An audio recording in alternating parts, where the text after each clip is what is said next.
All right, great. So welcome once again, guys. My name is Mohammed Suleiman. Um, I'm sure some of you may have met me before, but if you are meeting me for the first time, my name is Mohammed Suleiman, and I'll be your host for today's session. All right, it's a pleasure to be here. Myself, alongside um, my colleague, will be sharing our expertise with you today. All right, so we're expecting a lot more people to join us. All right, but before they join us, we'll go ahead and start. Um, but what would start with first is I had a little issue, all right, before I came into this session today, and I thought to share it with you guys so that you can help me solve it. So would solve that as we are solving that, people get to join us, and then we can continue from there. Are we good? Just type a yes in the chat. Type a yes in the chat if you're ready to help me out. Type a yes in the chat if you're ready to help me out. All right, fantastic. So we'll go ahead and I'll go ahead and tell you what you'll be helping me out with today. So I have three questions. All right. So I'm feeling so sorry for those of us who are not yet on the call because they are missing out on what's happening right now. Now I have three questions, and then I'll ask the question, and you only have 10 seconds to put your answers in the chat. All right, to put your answers in the chat. So it's fastest fingers. Are we together? Are we ready? Don't worry, they are easy questions. All right, they are easy questions. Okay. I know the 10 seconds window is a bit tight, but it's deliberate. Okay, and you'd see why. Are we ready? Type a yes again or type a one so that I know that you are ready before we fire on. Fantastic. So my first question goes. So get your fingers ready, guys. Listen to me. I'll repeat it just once. Okay. I'll say the first time I repeat it just once. And that's the window you have to answer. The first question goes, I have keys. I have keys, but open no locks. I have space, but no room. You can enter, but you can't go outside. What am I? I'll take that again. I have keys, but no locks. I have space, but no room. You can enter, but can't go outside. What am I? Okay, Ajibola says computer. Michael says piano. Fantastic. Adeni, you're the first to get the answer. Keyboard. All right. So you see that a keyboard has enter. All right. A keyboard has the enter key, but a piano does not have. Okay. So that's why the piano is not the correct answer. But that's not the only question. So those that didn't get it, you have another chance. You have another chance. So here goes the second question. And if you are just joining us, what we are trying to do is I brought in some questions I was not able to find answers to. So you help me out with that. Then before we start today's session proper. All right. So the second question is the more you take, the more you leave behind. The more you take, the more you leave behind. The more you take, the more you leave behind. If you know the answer, type it in the chat. Fastest fingers first. No, don't don't go to Google, please. All right. Let's honor fair play. Okay, water, ocean. Those are wrong answers. All right, but you have another try. Keep trying, keep trying. The more you take, just take a pause and think about it. The more you take, the more you leave behind. Michael says data. That's a wrong answer, all right? It's a very easy question, though. The more you take, the more you take, the more you leave behind. Think about it. You've came all the way, all right, to this, okay, knowledge. Okay, one more try, then I'll give you the correct answer. One more try, I'll give you the correct answer, and then we'll go to the last one. Anybody? One more try. Type it in the chat. Julius says knowledge. Like this. Well, let's see. Let's see. One more try. Okay, I'll go ahead and say the answer then. The answer is footsteps. The more footsteps you take, the more you leave behind. Right? Clap for me, guys. Clap for me. Clap for me, guys. I think I'm doing well. And then we'll take, okay, fantastic. So let's take the last one, then we'll start what we came here for today. Footsteps, exactly. Are they need footsteps? So the last one, during what month? During what month do people sleep the most? Sorry, during what month do people sleep the least? Not the most, the least. What month do people sleep the least? December, fantastic. January, Olawale, Olawale and Mrs. O got the correct answer. February. February is the correct answer. You know why? Because it has 28 or 29 days. Fantastic. So we are heading into February very soon. We're heading into that month. So let's get ready to, have much less sleep than any other month during the year. So fantastic one, guys. And I think more people have joined, so and we can, set the ball rolling.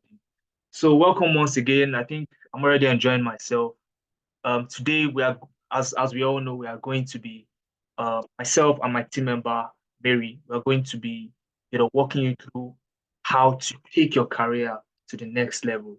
All right. And even if you're looking to start out as a HR analyst, how do you get to do that?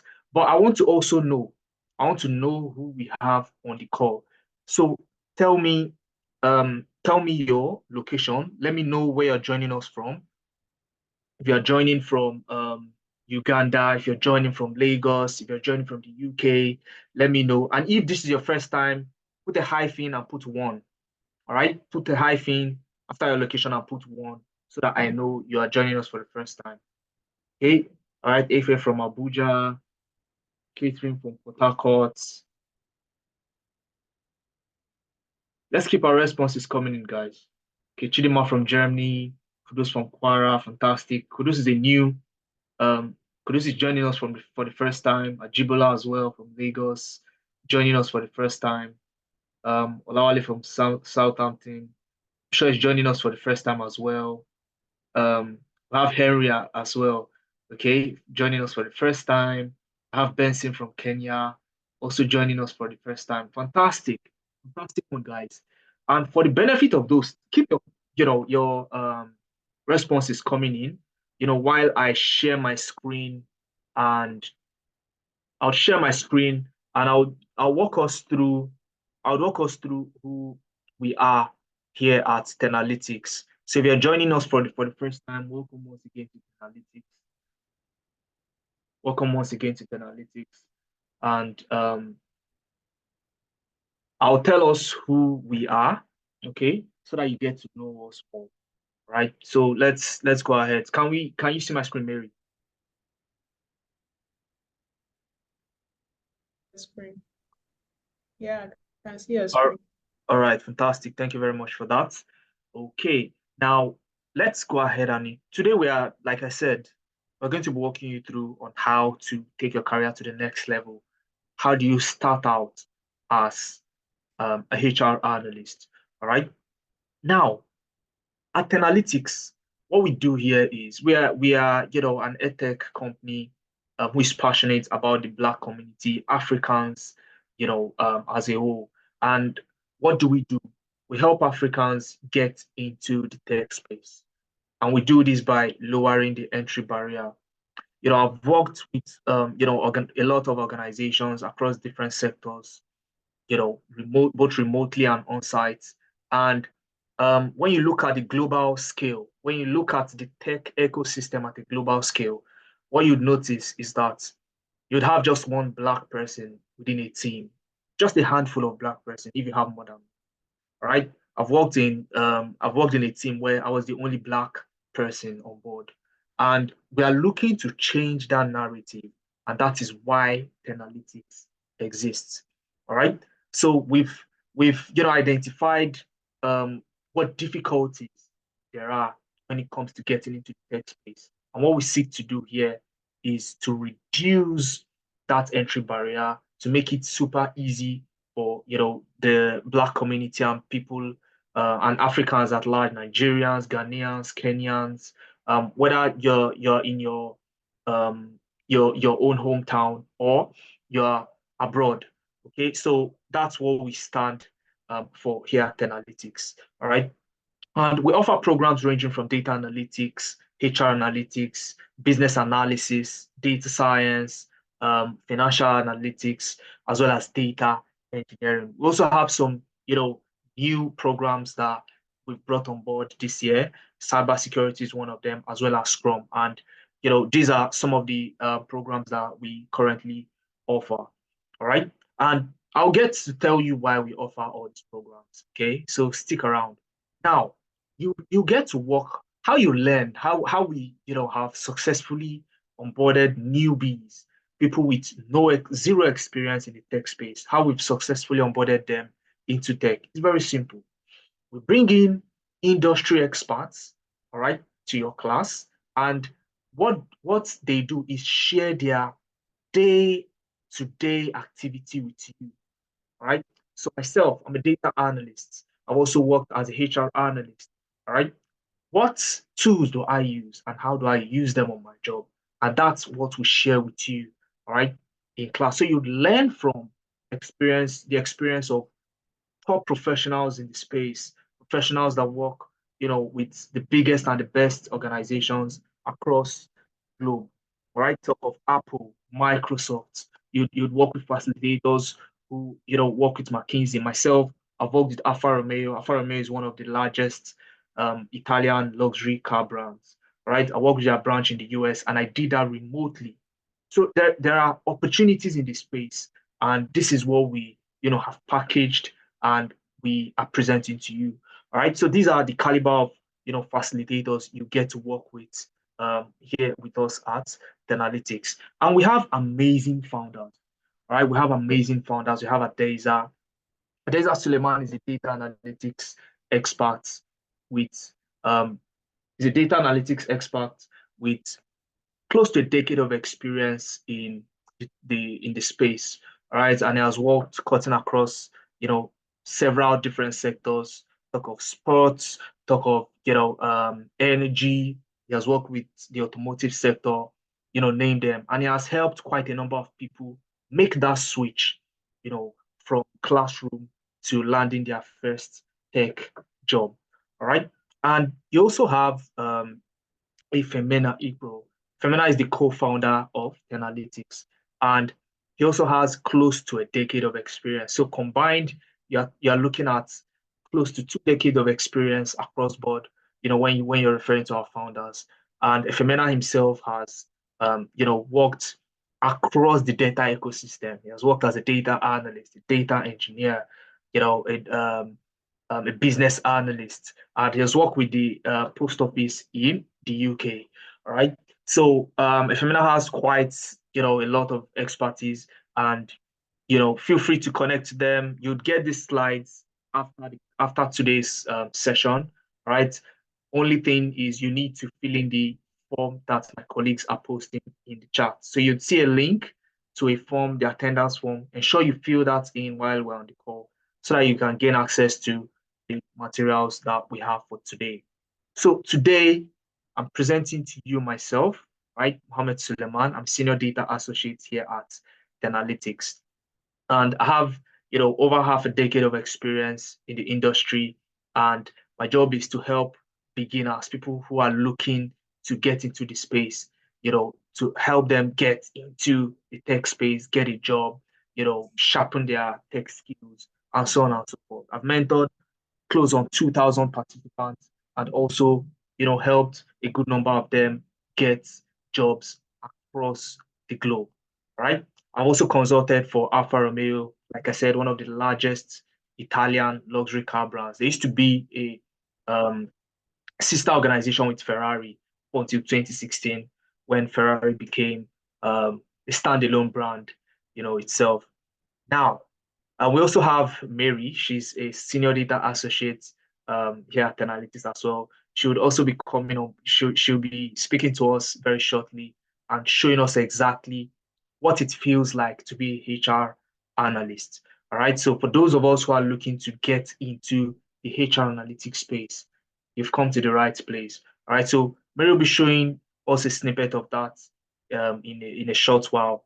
And Mary is also a fantastic professional. I've worked with Mary on several different projects, and she has over 5 years of experience in the industry working as both a data analyst, HR analyst, financial analyst, and she has mentored over 1,000 people, in the tech space, helping them making that switch as well. So Mary has also worked with several different organizations, and she's going to be one of your facilitators. All right. So Mary will be showing us a snippet of what we have today, but what exactly are we doing today? Can anyone remind me why we are here? I know I've said it already, but can you remind me why we are here today? Tell us why. Type it in the chat. Type it in the chat, just in a single sentence, one word, however you want to put it. Why are we here today? Why are you here today?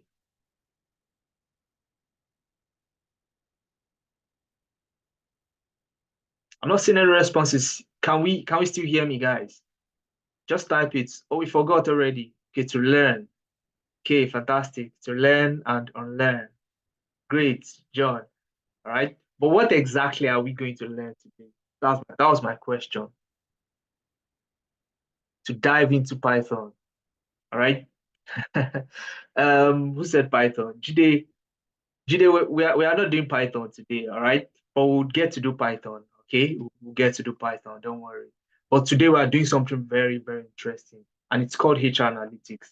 Thank you very much. I have Mrs. O, I have, okay, Ima, I have Praise, fantastic, HR Analytics. That is why we are here today, okay? So if you're looking to get into the how do you go about it? That's why we are here today. So, and today's session is going to, cut across four different aspects. All right. So the first aspect is Mary will come on board, walk us through on how it feels like to be a HR analyst, right? She'll talk about what HR analytics is and show us what that feels like using a specific tool, right? And then I would come back and tell you exactly how you can be like Mary. You want to get a career as a HR analyst. You want to get into the tech space. I'll be walking you through on how you can achieve that. All right. And then we'll go into I'll talk about our next program starting February. Remember, we mentioned that February is that month people sleep the least. So it means we should not sleep on the next program starting on the 3rd of February. And I'll talk about that. You see what that looks like. And then I'll also share with you success stories of previous participants who have joined us and have been able to, get jobs across several areas across the globe. The UK, in Nigeria, in the US, in Canada, in Germany, across Europe, and so on and so forth. And you'll see some of the organizations that they got these jobs with. And some of them are even earning up to six figures. We'll talk about that. And then I'll talk about the special discount that's coming up also for our program in February. All right. Now, I would hand over to Mary. So Mary, um, are we good to go?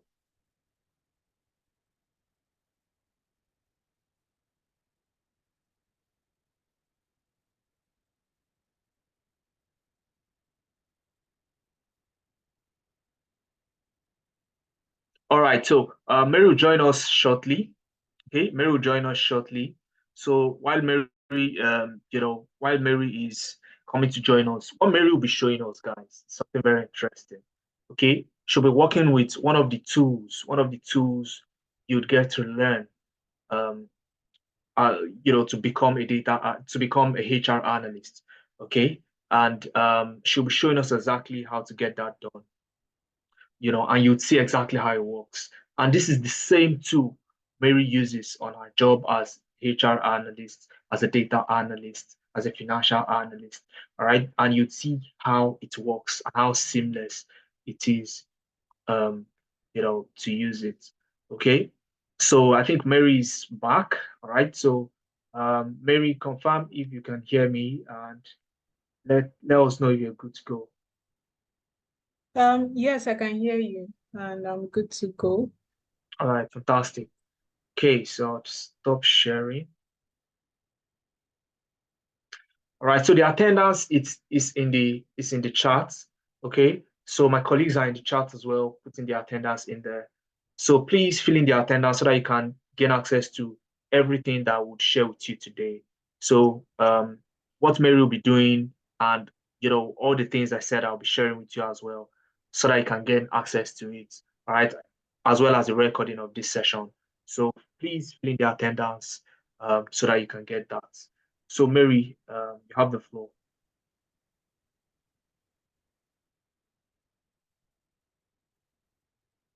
All right. Hello, everyone. Good evening. So if you know you can hear me very well, let me just see that emoji. Okay, so I can see Mrs. O saying hi, hi, hi. So we are here today to learn a little bit about the process of a HR analyst, what they do, how they do it, and how they are actually able to provide solutions in their own field. I'm sure there are some HR professionals here tonight listening in and trying to see what is so special about HR analysts, right? All right, so today we are going to be looking at a small case study where we are going to be helping this teller industry, okay, to look into their data set and understand why they are having some attrition issues within the organization. We are going to be looking at some key areas of analysis, such as the what is the overall attrition rate, right? And we are going to be looking at which employment type has the highest attrition rate, as well as what is the attrition rate for each job functions within each business unit. All right, so that's exactly what we are going to be looking at. So before I get started, I'm going to share the data set that we're going to be working on in our chat. So if you want to work with me, you can also do that. You can work with me step by step. But if you want to listen in, that's also a very good option as well. So you can just pay attention and look at how we are arriving at each of our analysis and decision to help teller industries tackle the issues of employee attrition or understand what is actually going on in their workforce as an industry. Okay? So let me go ahead and share my case study. Okay, let me just go here.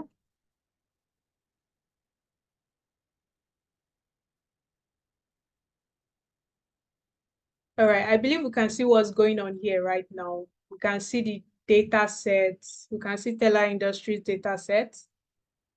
If you can see it, let me see that comment. Just say yes if you can see it. Awesome, awesome, awesome. All right. So I'm going to go ahead and share it in the chat for us to actually join in. That's if you are willing to work with me as I go through the process, okay?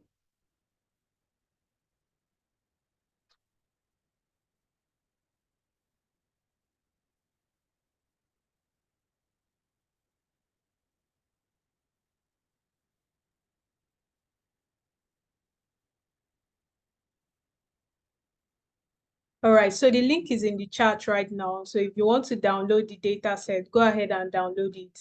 I will head over to Power BI and start doing some analysis. All right, so the tool we are going to be using today is Power BI. If you have that already, you are free to work alongside with me. If you don't, you can just watch the video and later you can, practice what you've seen. Go ahead, download Power BI and practice what you've seen, okay? So I can see that a lot of us has gotten into the data set already.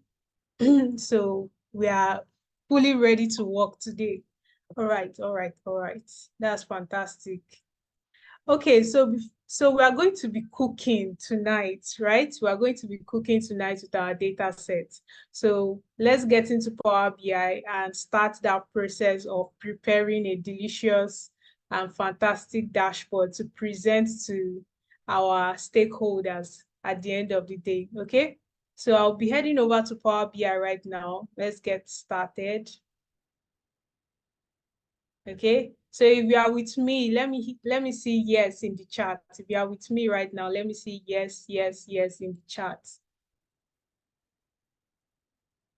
Awesome, awesome, awesome. That's fantastic. All right, all right. So I can only see two people that are ready, Okay. All right, all right, all right. I can see more people. Awesome. All right, so the first thing we are going to be doing right now is to go shopping.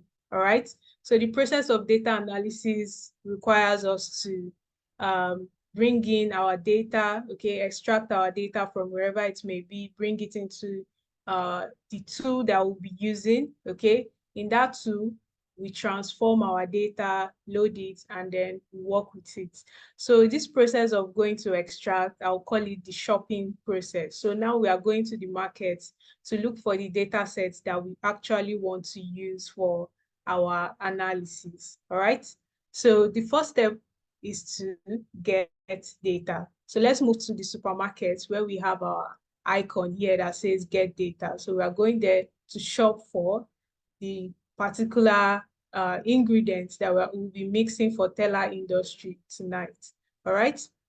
So I'll go ahead and click on this icon here so I can locate where I saved my data set inside this computer. All right. So go ahead and click that. All right. So if you downloaded your data set in Excel format, or if you downloaded it as CSV format, it's going to determine a lot when you are bringing in your data sets into your Power BI. Okay, so if you've downloaded this, you can just type yes in the chat. If you've downloaded the data sets, okay, you can just type yes in the chat and let's know, those of us that want to follow the steps as I go.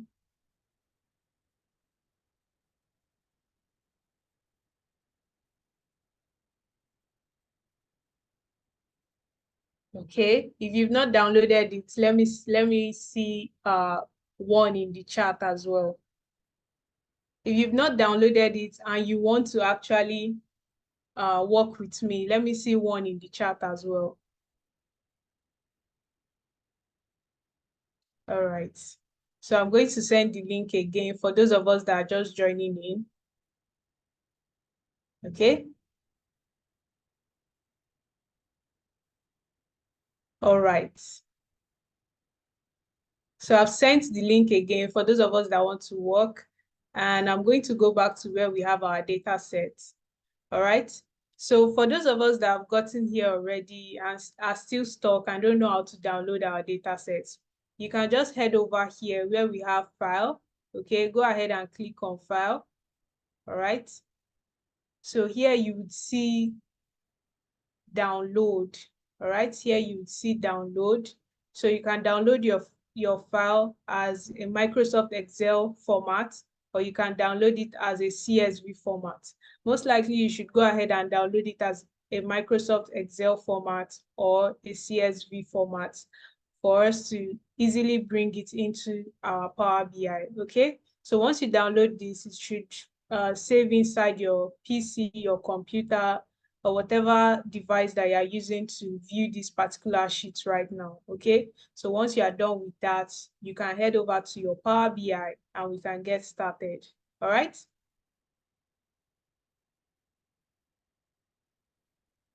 All right, so I can see some people still asking for the data set. So please, you can click on the data set, but don't forget to also fill in that attendance sheet as well.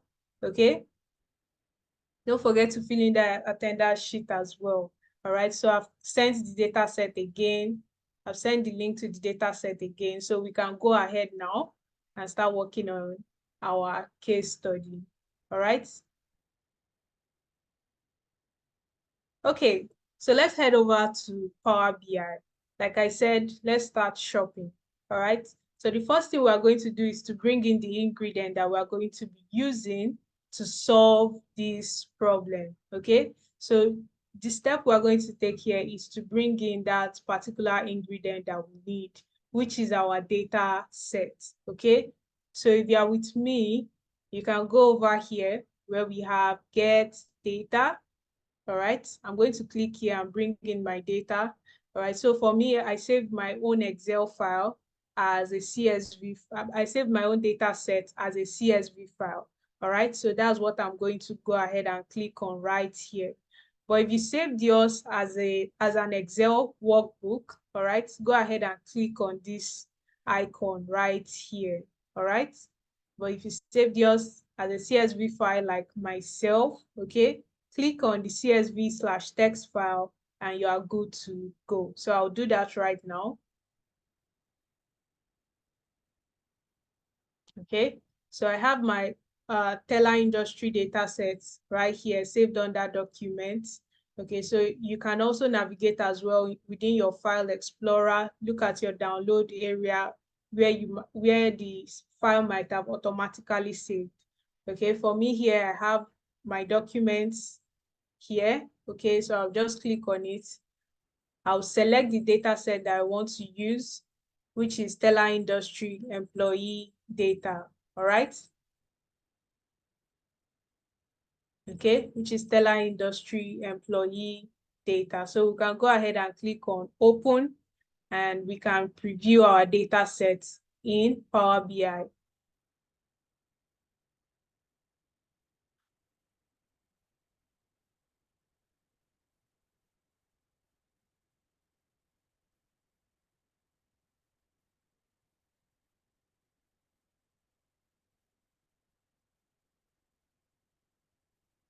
All right, so our data set is still connecting.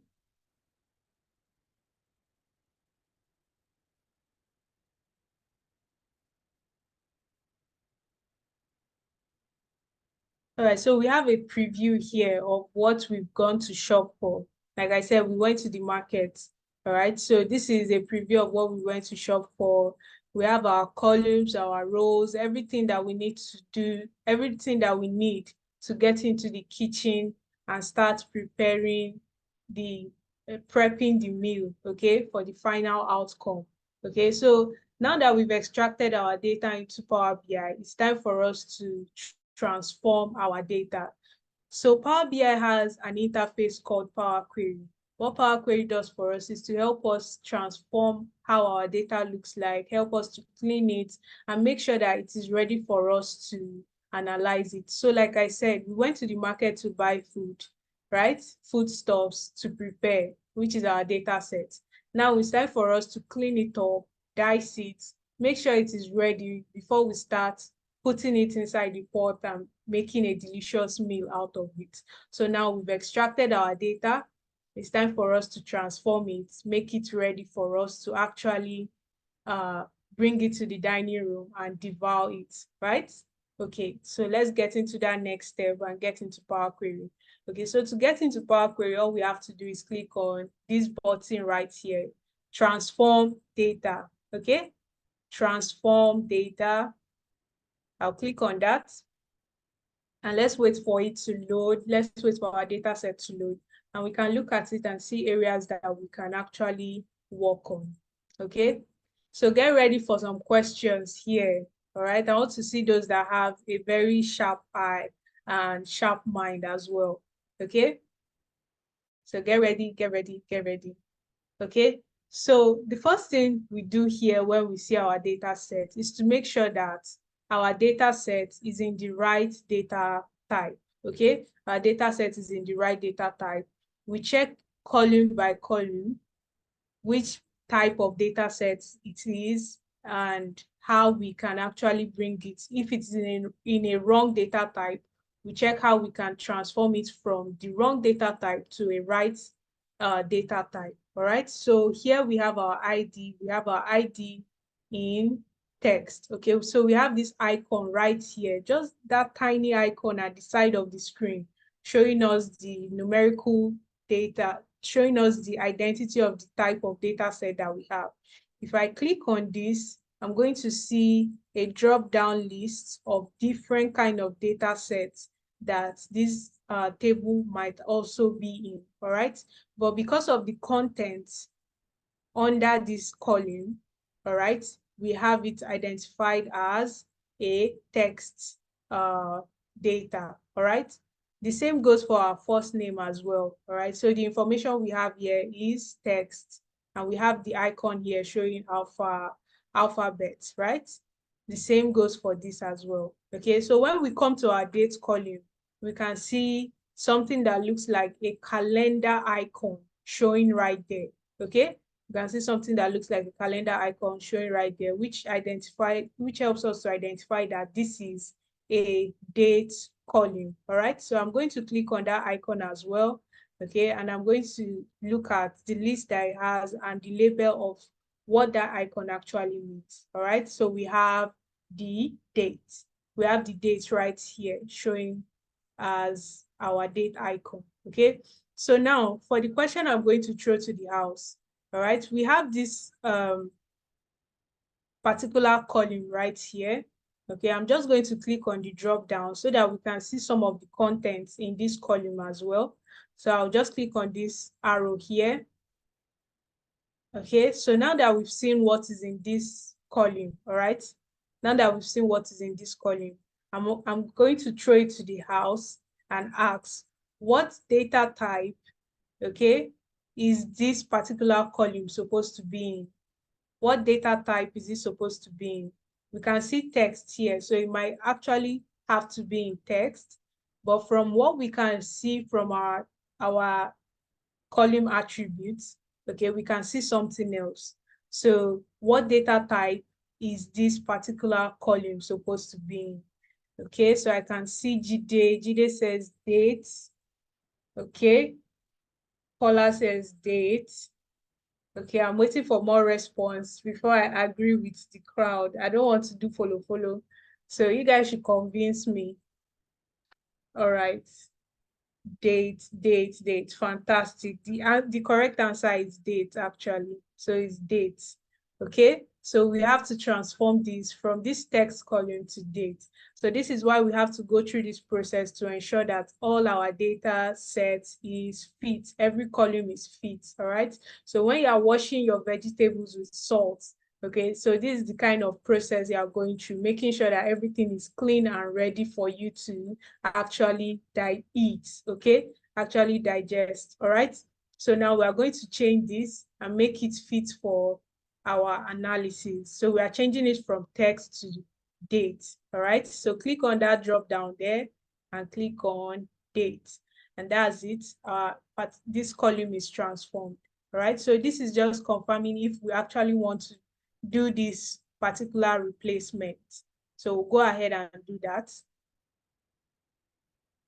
Okay, so we have a lot of null values here because this is an employee data.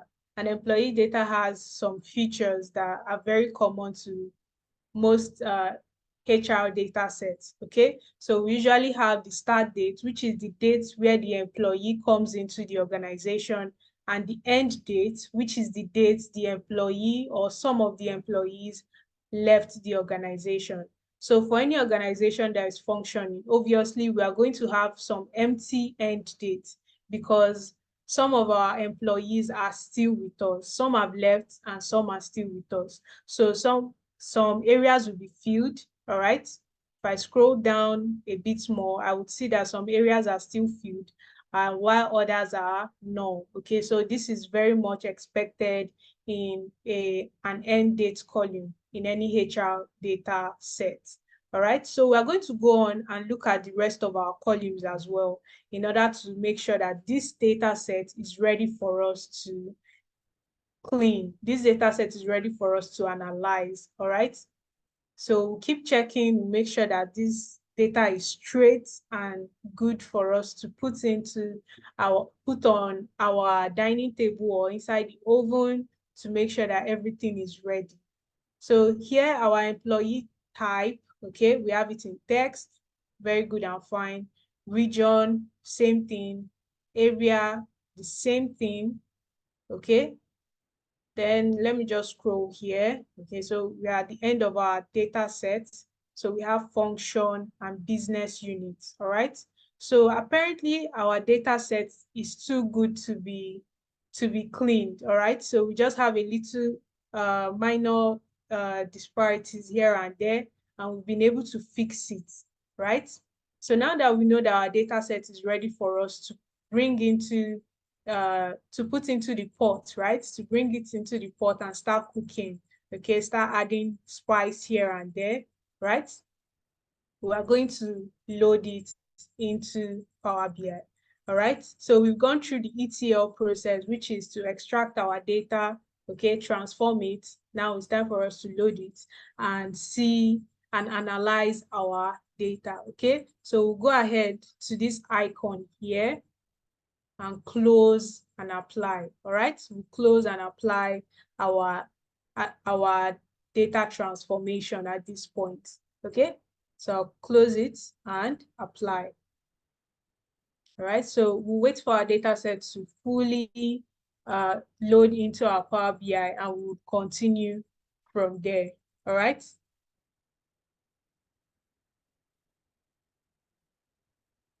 Okay, Kende said, won't you remove the null? No, we won't remove the null. Every data set has its peculiarity, okay? So when we are working with a HR data set, all right, you would have situations like that where you have an empty column of end date, all right? Make sure you're hearing the fact that I'm saying end date. That's the date of termination, or when an employee terminated their contract or their employment with their employer, right?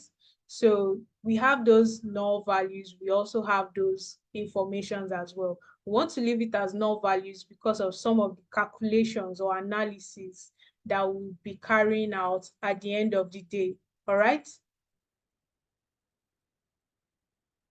Okay, can the function? Yes, the function can be changed to departments. Absolutely, the function can be changed to departments. Yeah.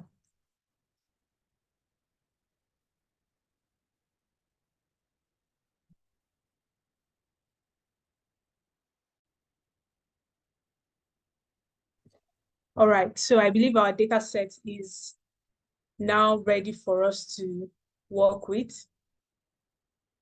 Okay, so I'll wait for that to load here.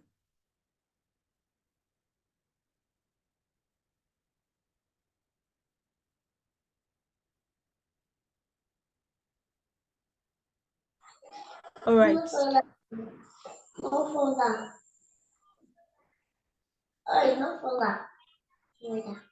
Okay, so now that we are in our Power BI desktop interface, all right? Now that we're in our Power BI desktop interface, it's time for us to start, dishing out our meal. Okay, so we finished cooking it. We finished cooking the meal. Okay. All right, please confirm if you can hear me. Can you guys hear me?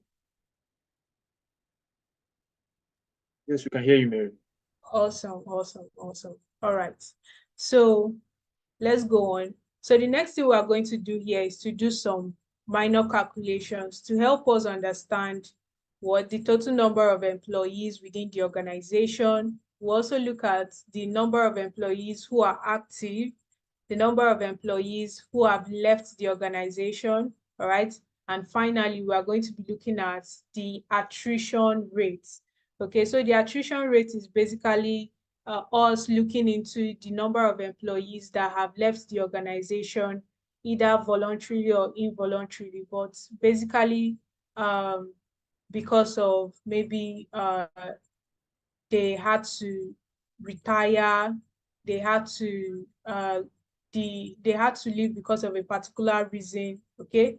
Maybe distance, pay, new job, whatever reason it might be that had made that individual to submit a resignation letter, all right?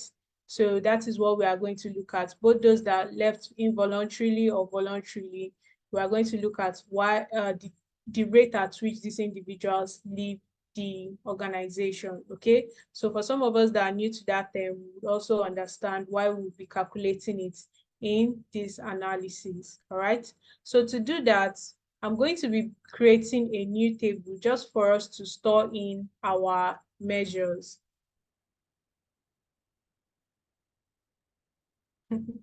So someone just commented and said, Nigerian does attrition like jollof rice. Wow, that's a nice one. Okay, so we're going to go on. All right, so to create our table here, I'll be bringing in this, I'll be clicking on this particular icon where we have enter data. Okay, I'll be clicking on this particular icon where we have enter data. Okay, so once I click on it, it gives me the preview to create a new table. All right, so all I want to do here is just to go ahead and name this table, maybe calculated measures, key measures, and all whatnot. All right, so you can name it whatever you want as well, just to indicate that you are storing your measurements here. All right, just to indicate that you are storing your measurements here. All right, so these measures that we are calculating is not something that we have to calculate over and over again. Once we do the calculations and we store it, all right, we don't have to go back and do them over and over again. Once you do it, that's it. Okay, you can use it over and over again in different areas within this particular report. All right, so that's what we are going to be doing now. So I'll just name these key measures and load.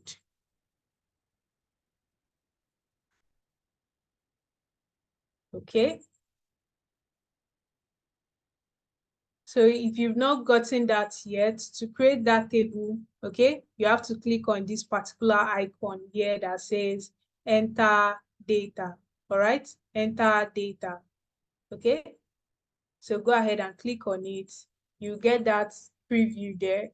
Rename that table and click load. All right, that should load your data into your data model here. All right, your data panel here.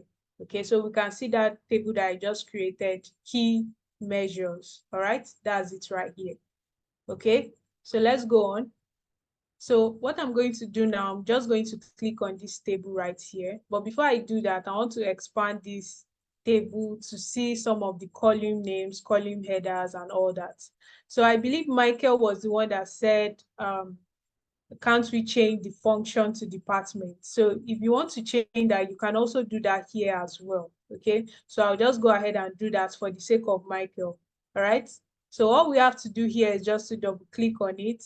All right, I'm just going to double click on this and you can see that this entire info is highlighted already. Okay, I'll just delete that and name it department. All right, department. Click enter and we are good.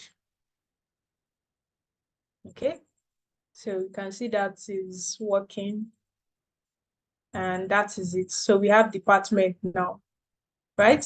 I believe Michael's mind is a bit calm now. All right, so let's move on. So we are going to go ahead and click on new these key measures here and start calculating some of our DAX. So like I said, this DAX formula is just a bit of us making measurements, right? Like knowing the number of employees that are in the organization, knowing the number of those that are still active within the workforce, and the rate at which employees are leaving the organization, all right? So we are just making measurements and knowing, okay, this is the number of this is the number of that, this is the rate of this, and this is the rate of the employees that have left, right? So let's go on. So I'll click on this key measure table again, all right? So go ahead and click on it. And I'll go to new measure. I'll just click on this icon here, new measure, okay? Click on new measure.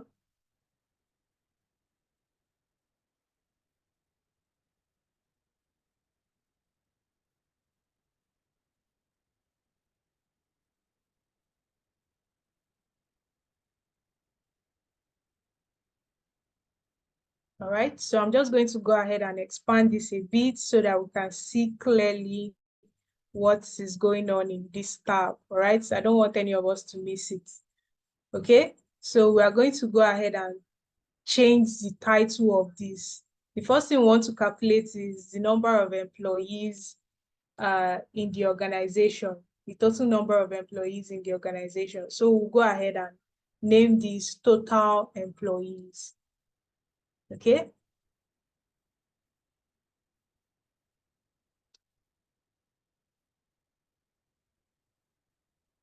All right.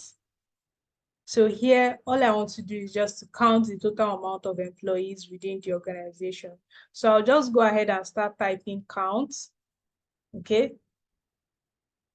So once I type count, I have a list of options here that allows me to select which function I would use. So for those of us that are familiar with Excel, I'm sure we are familiar with things like sum, count, and distinct count, count distinct, unique, all those kind of functions or that we use in Excel sheets, right? So it's exactly the same thing, but a little bit more advanced, just a little bit more advanced. Okay, so I'm going to go ahead and click on this count. Now I'm going to locate the table, the particular column I want my DAX to count for me. Okay, so let me go ahead and expand this.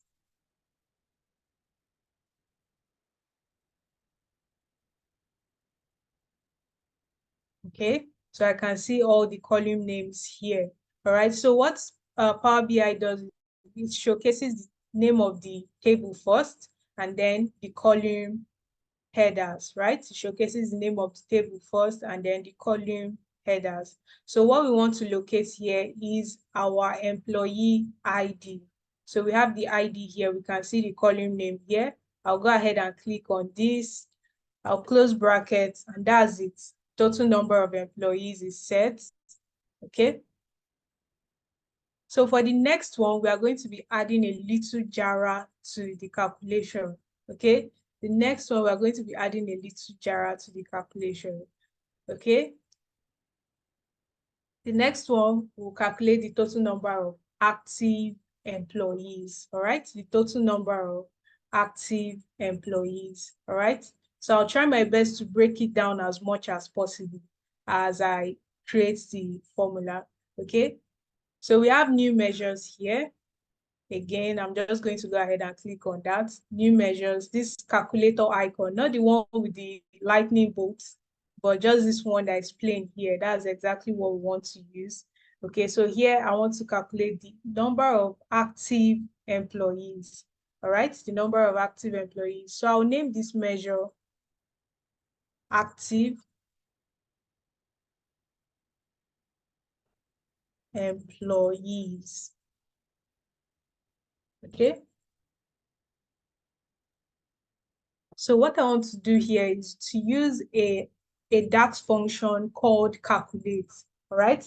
What calculate does for us is that it allows us to add expressions like sum, count, and all that, as well as add a filter to our analysis, okay?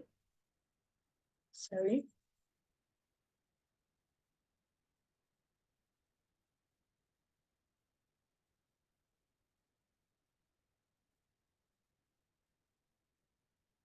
All right, so I was having a bit of an itch there. Okay, so let's get back to it. So I'm going to just go ahead and type in our function, which is the calculate function, all right? So the calculate function is going to allow us to look at the total number of employees in the organization. So since I've already calculated the total number of employees, there's no need for me to start counting that again.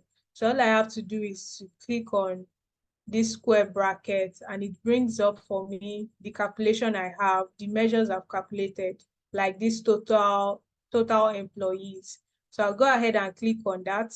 Okay, I add my comma because in this expression that we have here, they've already given us a format of how to place our information. So we have calculate, we have expression. Expression is where we are on now. So immediately I add a comma, we'll go to filter, all right? So I'll add that comma and now I can impute my filter. Okay, so the filter I want to impute here is to tell Power BI to go to count the total number of employees, okay, from a particular column. All right, under this particular column is just going to be selecting the condition that I give to it within this filter. Okay, so here is the condition. I'll tell Power BI to count the total number of employees, but it should go to this column, which is the end date. All right, so I'll just start typing the name of I'll just write end. Okay, so we have the end date column here under our teller industry. Okay, I'll click on that. So now that we have our end date, I'll tell it the specific thing that I want from it, right? So go to this end date column, count the total number of employees or the total number of columns where all the cells are blank. So I remember somebody telling me that why don't you delete the nulls, okay, where all the cells are blank. Can anyone tell me why we are counting the number of blank cells for active employees? Can anyone tell me why we are counting blank cells for active employees?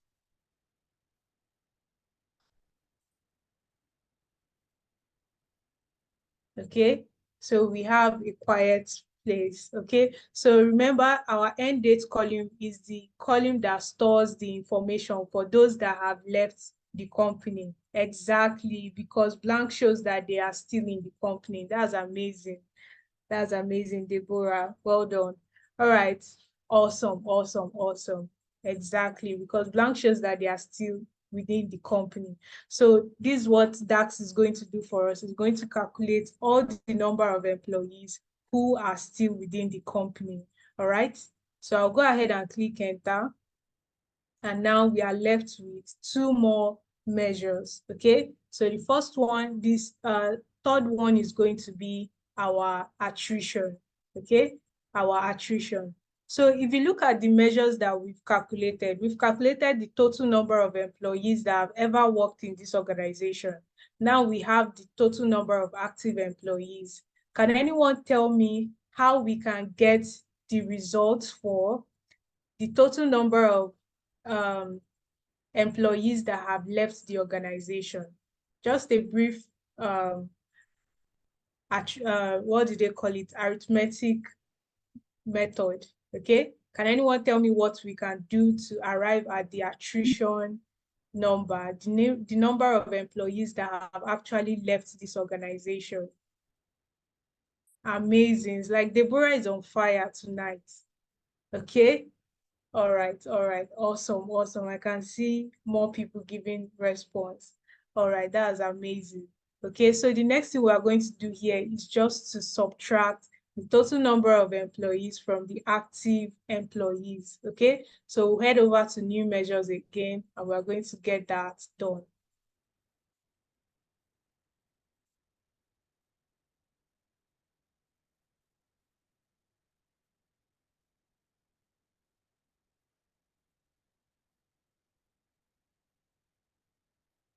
Okay, so here I'm going to name this attrition because that's what we name the number of the employees that have left the organization.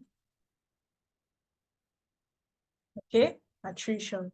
So like Deborah and the rest of us suggested, we are going to be subtracting the total number of employees. So I'm just going to click on that square bracket.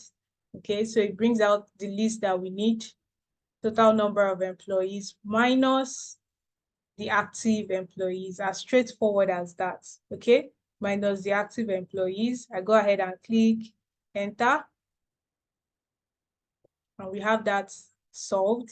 Okay, so for the final part right now, for the final part is for us to get the number of the rate at which employees are leaving. Okay, so this one is going to give us a particular figure, maybe 6, 7, 20, 100, right? Now we want to find out the actual rate, that's the percentage. Okay, so we want to know if it's 20%, 10%, and all that. Okay, this is to ensure that this company is not going over the industry standard, which is like about 12 to 10 to 12%. All right. So once it has gone over that, we know that this industry needs a good rate of intervention, right? So that's what we're going to do now. I'll go over here again and click on new measure.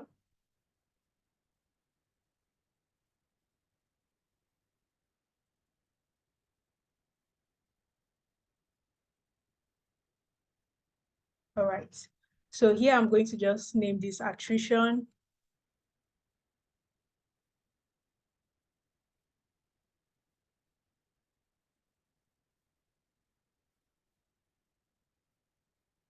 Attrition rates, okay?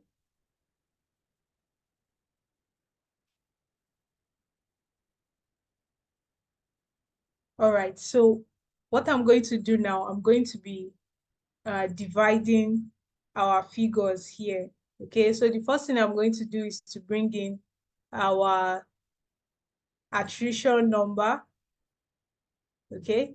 And I'm going to bring in our total employee, okay?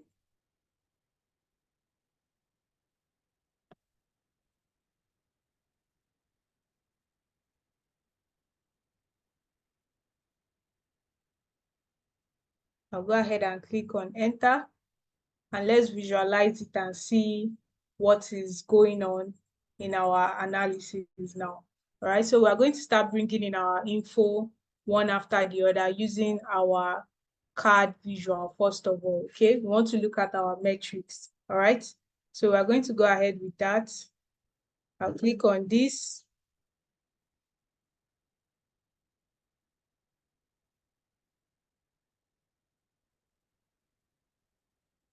Let me just go ahead and minimize this as much as I can.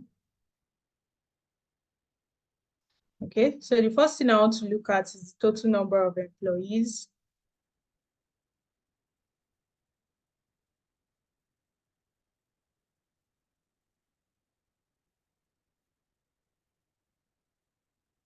Okay, so I'm waiting for that. All right, so we have 1,000. Okay, then I'll go ahead and duplicate this. The day now. All right, okay. So I'll uncheck this and visualize the active employees. I'll do the same here.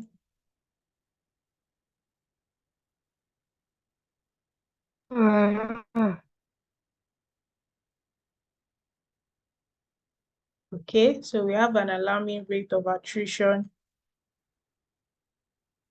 But from our data set, this covers a long period. That's like a period of 5 years. Okay, so we'll just go ahead. All right, so our attrition rate here, we have 0.65. We want to see this in percentage and it's not yet there. So I'll just go back to this key measures here. I'll click on attrition rates. Okay, once I click on that, we have our measure tool back here again. All I have to do here is to go over here where we have our percentage sign. I'll click on that and we are good. Okay, I'll click on that and that's transformed to percentage and we are good. So we can see here from what we have displayed here that this particular organization, okay, from the period of time that we have in our data set has incurred a 65% attrition rate, which is quite alarming, okay? No wonder the HR manager has called on us to help them solve this issue, okay? So we need to actually dig into it as fast as possible. All right, so the next thing we're going to look at now is the trend of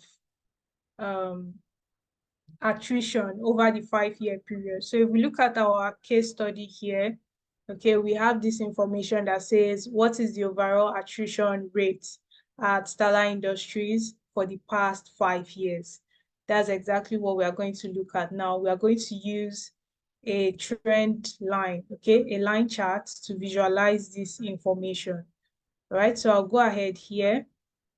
I'll click on the line chart. Okay, so I can go ahead and just drag and expand it.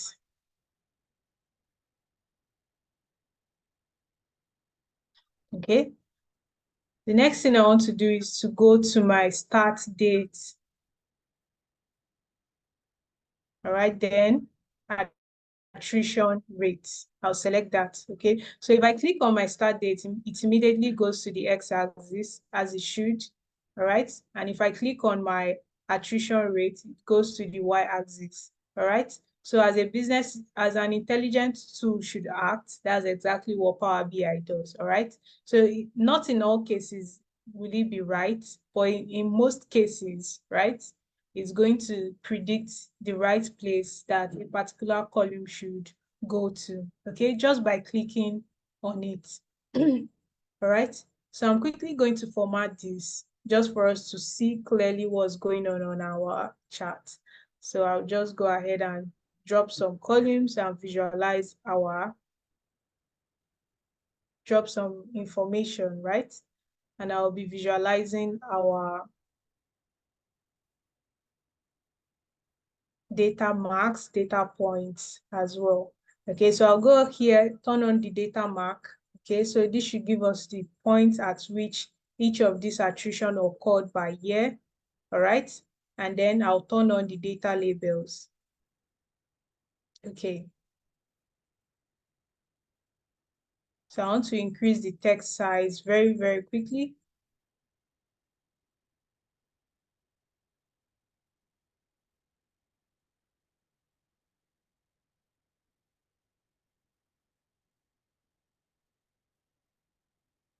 And do the same thing for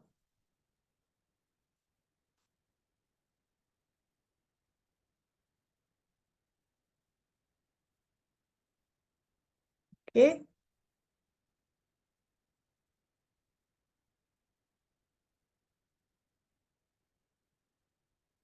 All right. So lastly, I just want to change the format of my line, okay, just to make it look more nice. So when you're plating your dish, you need to make sure that everything looks all right. So that's exactly what I'm trying to achieve here as well, okay? So we can see from here, all right? Let me just focus this chart so we can see exactly what's going on this chart, all right? From here, we can see that we have 100% attrition, all right? This is immediately not possible. Okay, this is immediately not possible for an organization that is still functioning, that has all these employees coming in. Okay, this attrition rates also showing that it's going downwards, which is impressive. Okay, so here, right here, we should note from our data that this is the start date. So we are going to say that the employees in this organization, this was when the organization started, right? So this was when the organization started and all the employees are just coming in, all right? So we can't predict from this particular area that, yes, these people all left the organization or something went wrong, all right? So what we are going to do here is to remove this particular area, and we are going to focus on 2018 to our present date that we have here, which is 2021, all right?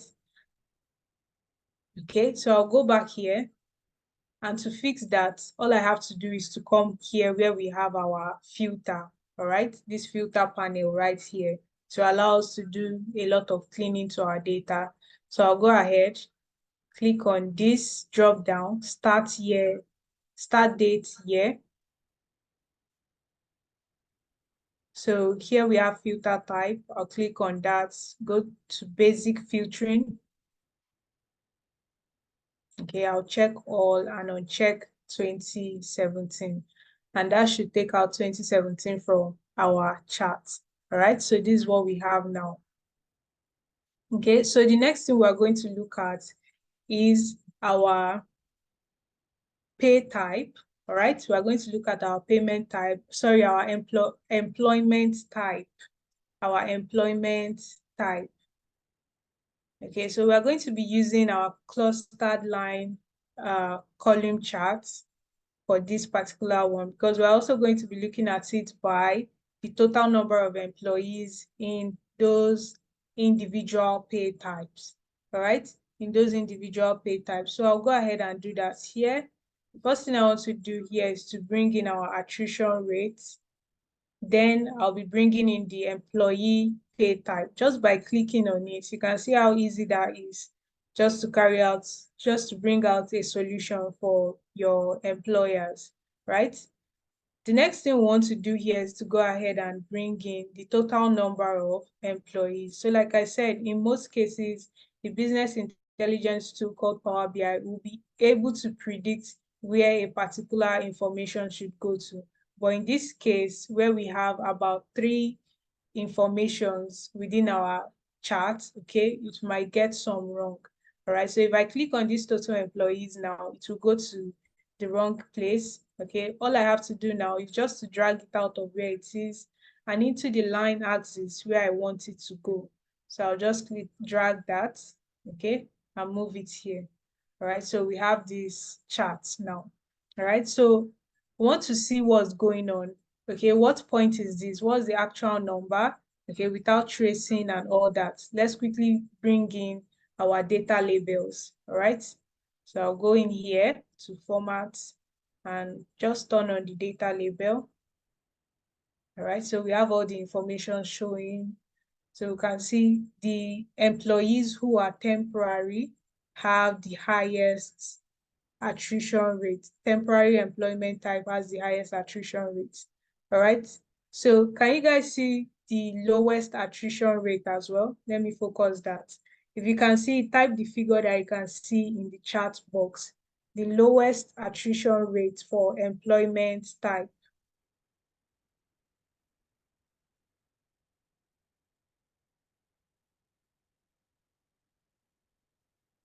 Okay, from the number on our screen right now, we can see this particular bar here, this, and this.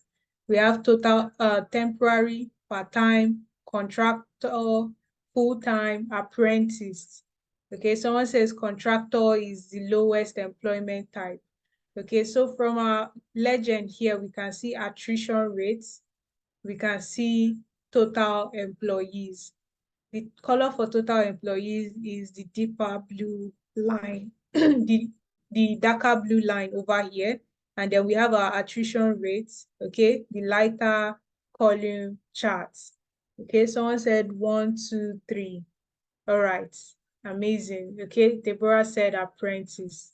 Okay, Deborah, do you have experience as a data analyst or HR analyst?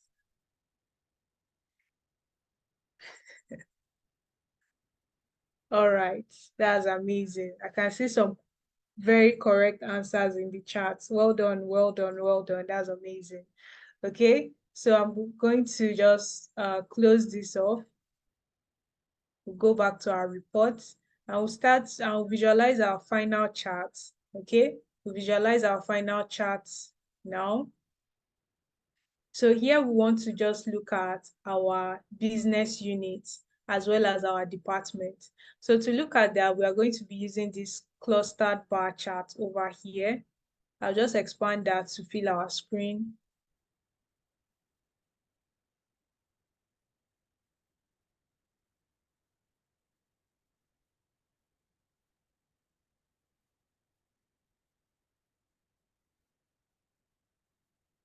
Okay, I'll bring in the attrition and I'll also bring in the business units. Okay,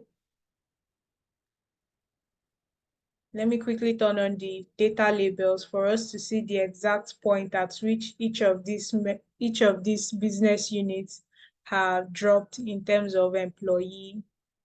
Okay, so here we have different business units to look at, including capital goods, transportation, and all that. Okay, so what our dashboard is basically showing us here right now is that this particular organization have experienced a tremendous attrition rate over the years. Like they have retention issues. Okay, so look at this total employees. This is the active employees, and this is the number of employees that have left the organization.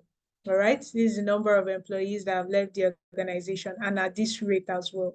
Okay, so they are struggling. They were struggling initially. 85%, they dropped to 48%, 20%.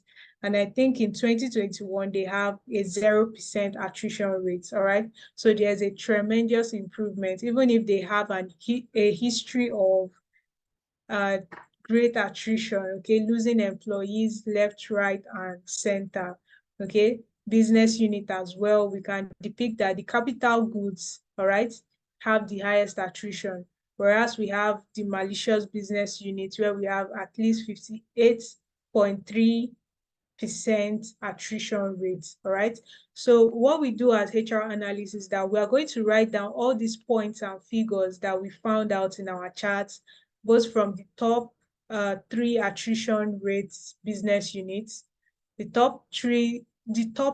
bottom list attrition rates, okay? We put that down to help us in our insights collection, okay? The same thing for the trend by year. We have the 5 years trend from 2018 to 2021. Okay, what is the difference that we can see between those periods? We write it down in our insight as well. The same goes for our employment type, all right?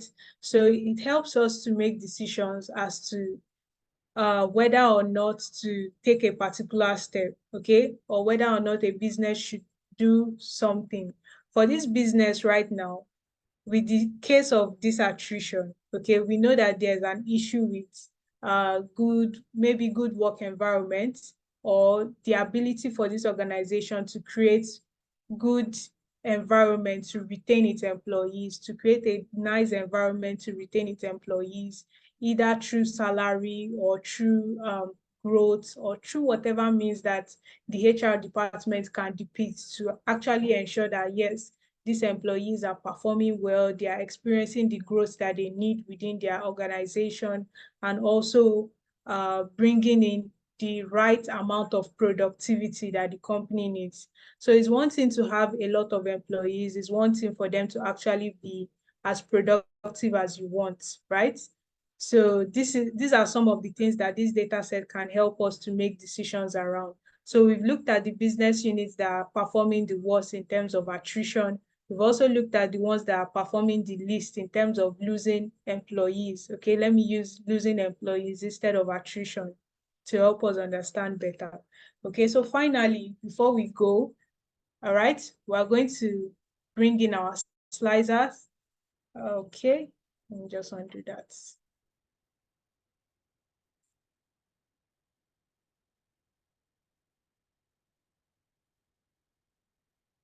Okay, so here we are looking at dates. Again, we want to use our slicer to look at our dates, our year process, right?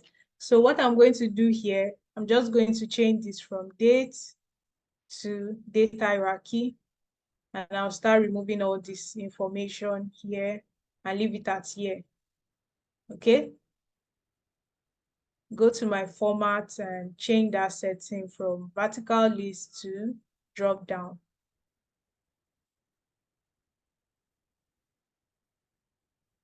All right, so here I can just click on 2019, okay, and I'll see what happened in 2019 and all that. Okay, so here this line chart is being affected by the date. I'll just make sure that it doesn't get affected by the date that we are changing here. But still, our figure is correct. We have 48.44 attrition rate, which is exactly what we have here on the card visual as well. Okay, so not to worry. Okay, so because of our time, I'm just going to stop here. All right, I would like to finish this dashboard completely for us to see, but we're going to see what the finished product looks like as we move in the slide. So I'm going to be handing over back to Mohammed. Mohammed, are you still here? Absolutely. I've been having a good time All following right, you. so I'm going to hand over to Mohammed. Mohammed, okay, the floor is yours. All right, fantastic. Thank you very much, Mary. So, how many of us got the insights? So, how many of us got the insights from the dashboard? Okay, you can see what the organization is going through in terms of attrition. All right, so they are losing staff. And when you compare that to the industry standard, like Mary said, which is about 10%, 10% to 12%, you'd see that the organization is undergoing crisis. And you, as a HR analyst, these are the kind of things you are supposed to come into the organization to identify. And then, based on your analysis, you're going to give recommendations on what steps need to be done. For example, you saw some of the you know employment types. Some had more attrition than the other. Some had more employees than the other.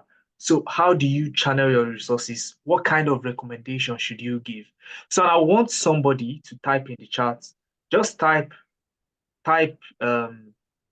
you know type it in the chat what you think this organization should do based on what Mary has showed us in the past few minutes. So what do you think? What's that one thing you think the organization can do to improve their attrition? And what I mean by improve attrition is reduce it. Okay. So you want attrition to reduce. That's where improvement comes in. So what do you think the organization can do? I want somebody.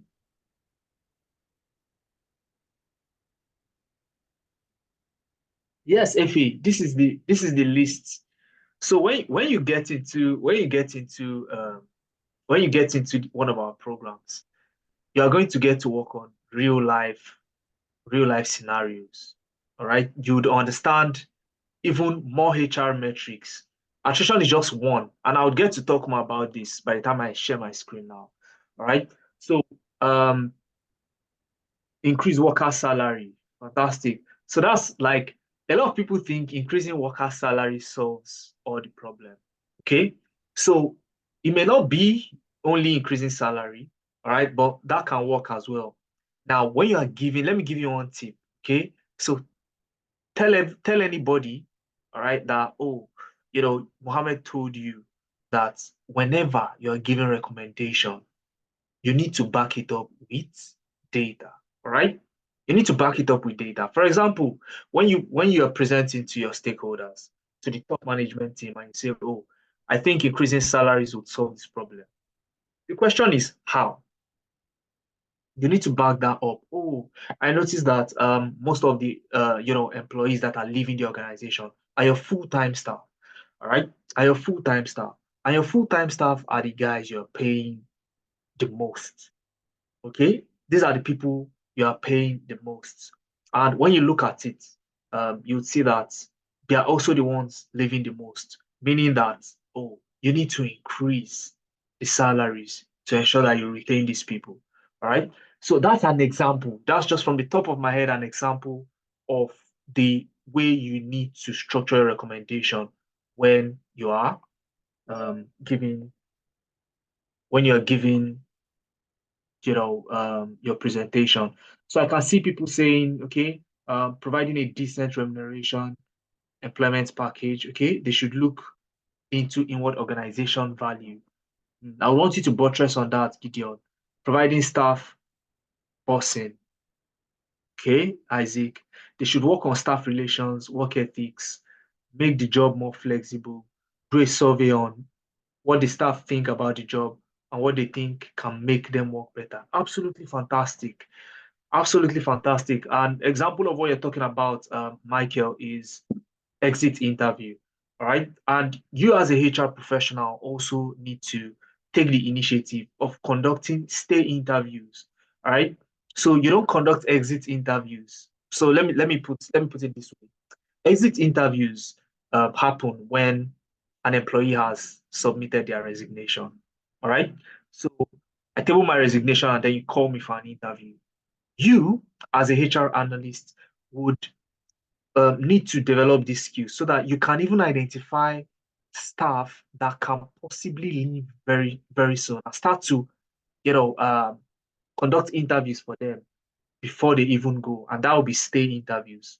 So you're asking them, just like Michael said, you're asking them how's the job, getting feedback from them, see how you can adjust to meet their needs, and so on and so forth. Fantastic. So while I present my screen, let's go on with what we think the organization should do,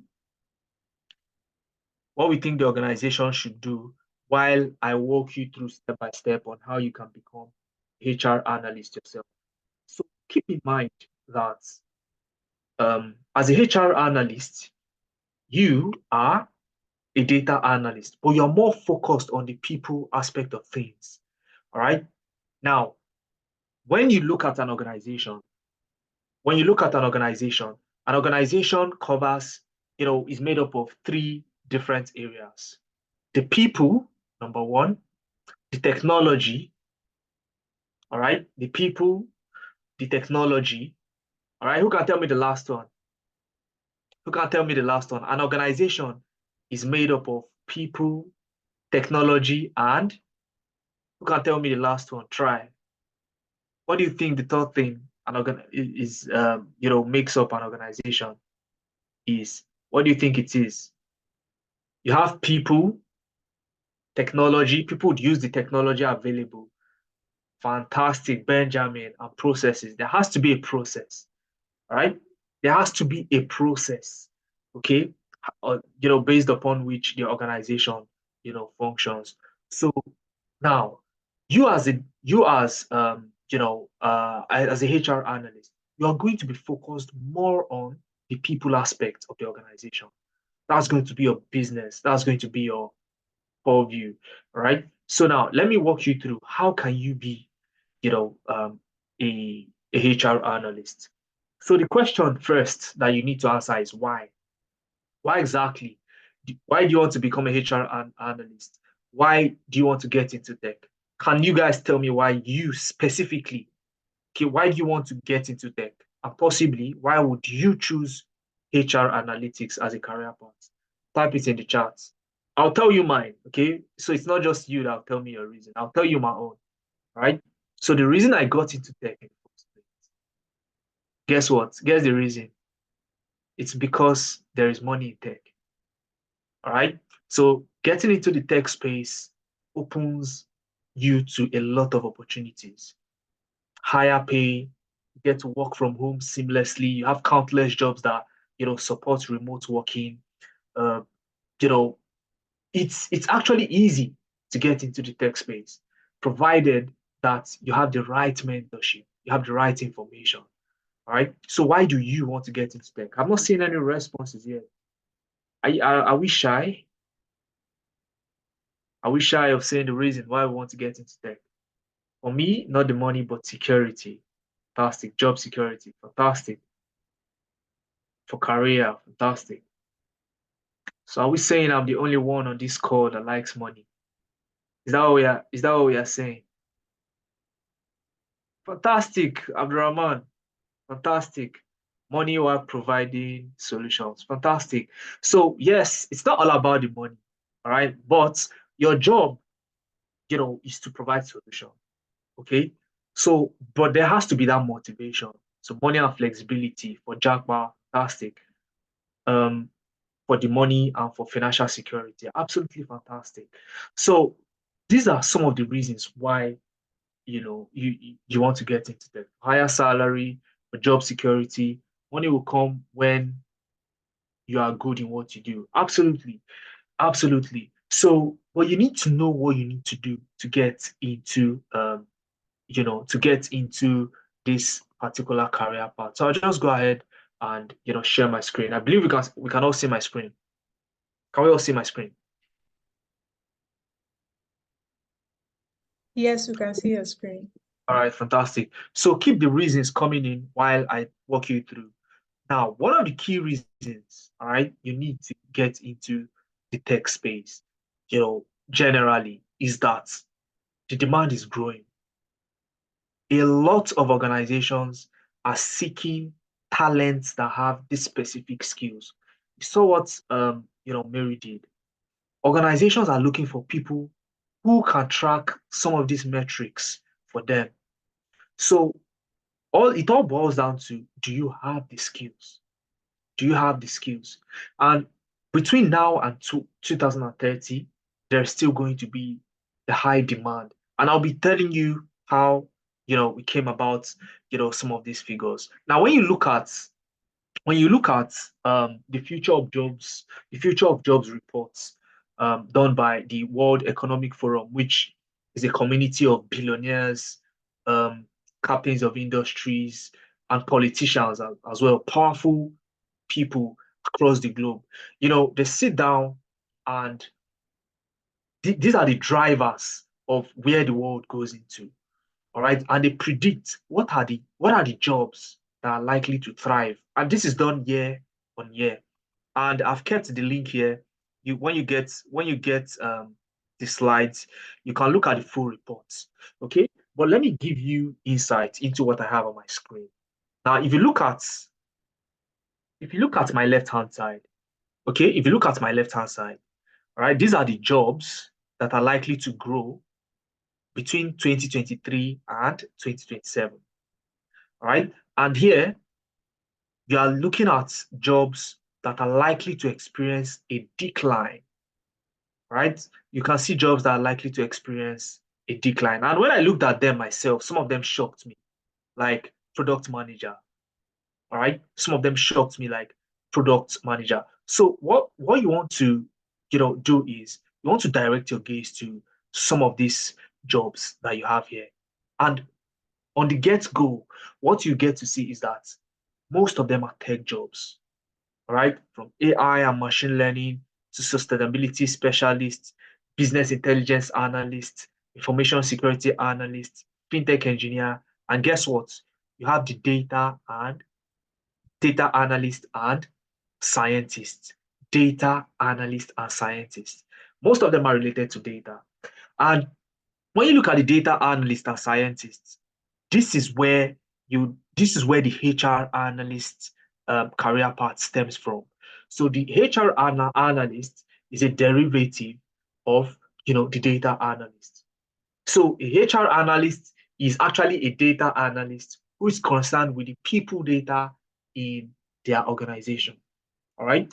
So, and when you look at the spectrum of data itself, you can apply data across several different domains. Myself, I've worked in supply chain without having a background in supply chain. I've worked in health without having a background in health. I've worked in an automotive organization. I've worked with the EdTech and so on and so forth. All right. So these are things you need to keep at the back of your mind when you're selecting a career path to move into. Now, who exactly is a HR analyst? Who is a HR analyst? Like I said, a HR analyst is that person that is responsible, for the people data within the organization. And you saw what Mary was able to show us. We're able to move from a data set that looked like this, that you know made no sense from the scratch as it is. We're able to summarize it into a report telling us that, oh, within the organization, we have, 1,000 employees, 347 of them are active, meaning, 653 have left, and that keeps us at a 65.3% attrition rate, which is way higher than the industry standard, making it alarming and incumbent on us to take action. So these are the skills that you need as a HR analyst to be able to build something like this from a raw data set of employees. All right. And what you'll be doing as a HR analyst is not just measuring attrition. You talk about succession planning, talk about, some of you mentioned remuneration. All right, you'd analyze data, concerning remuneration of your staff. You talk about employee performance. All right, and so many other aspects of HR. Talk about PIPs, which is personal improvement planning, and so many other areas that you need to look at as a HR professional. So you'll be marrying analytics to the HR space. So whether you have prior experience in the HR space, or you are looking to you are interested in becoming a HR analyst, we would work with you to ensure that you achieve this. So how do you become a HR analyst? It's very simple, all right? Like I said, a HR analyst is the one who uses employee data to drive decision within the organization. Organization wants to understand the needs of their employees at all times. So you'd be the one to drive those initiatives. All right. You look at things like HR metrics, employee performance, talent acquisition, succession planning, and so many other aspects. All right. And on an average, on an average, on an average, and you can confirm this from popular job boards like Glassdoor, LinkedIn, um, Total Jobs, read.co.uk, you'd see that across board in the UK, the average salary of a HR analyst is about £32,000. All right. That's the annual salary of a HR analyst. On an average, not the lowest, not the highest. That's the average, industry average in the UK. When you move to Canada, the average salary of um, a HR analyst is over 70,000 Canadian dollars. All right. And when you're looking at the US as well, the average salary of a HR analyst is about $62,000. And the good thing is that even if you're not in these countries, you can get to work remotely. And these are some of the things that we um show to you, walk you through when you get to join us. What exactly would you be learning? One of the first things you need to learn as a HR analyst is problem solving. You need to imbibe that mindset of you being able to solve problems, and also learn some of the industry techniques on how to solve problems. What do you need? What are the steps you need to, to understand, to solve a problem? You'll be learning what we call the CRISP-DM framework, right? A very popular framework for solving problems. You learn root cause analysis, SWOT analysis, prioritization matrix, how to, prioritize problems when there are multiple of them. What do you solve first? Just to know how what to do first and what direction the organization should take at any point in time. You'd also learn frameworks like Pareto principle, which says that only a little aspect, all right, gives you that result. So if you have a problem, there is that small aspect of the problem that when you are able to solve it, you'd invariably solve about 80% of the entire problem. So these are the frameworks and principles that you'll be learning under problem solving. Then you move to Excel.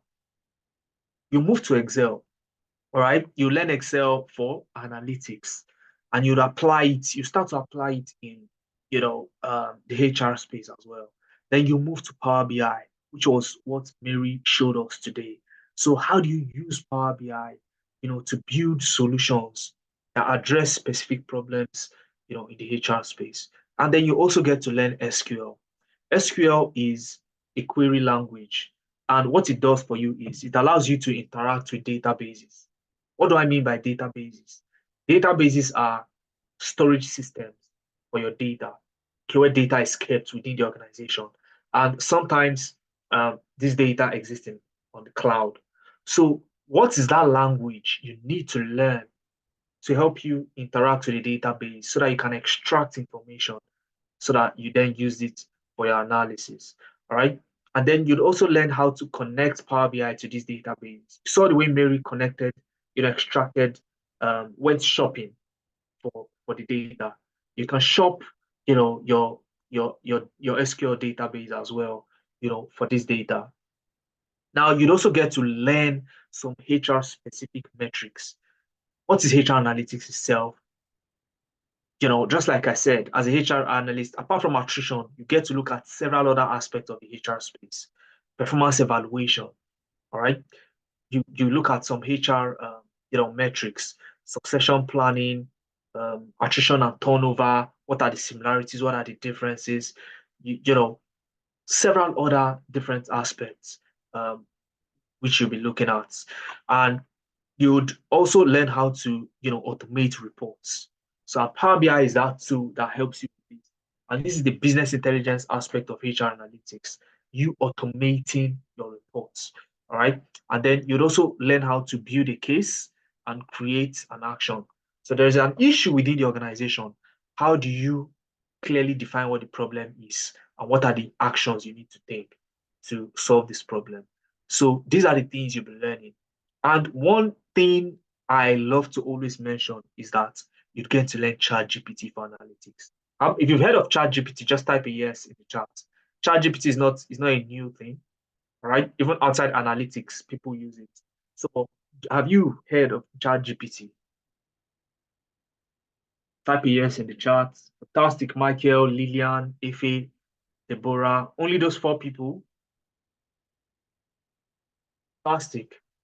Okay, Tafa, don't worry. You get the recording to the session. All you need to do is to fill in the attendance form that will be put in the chat now. All right.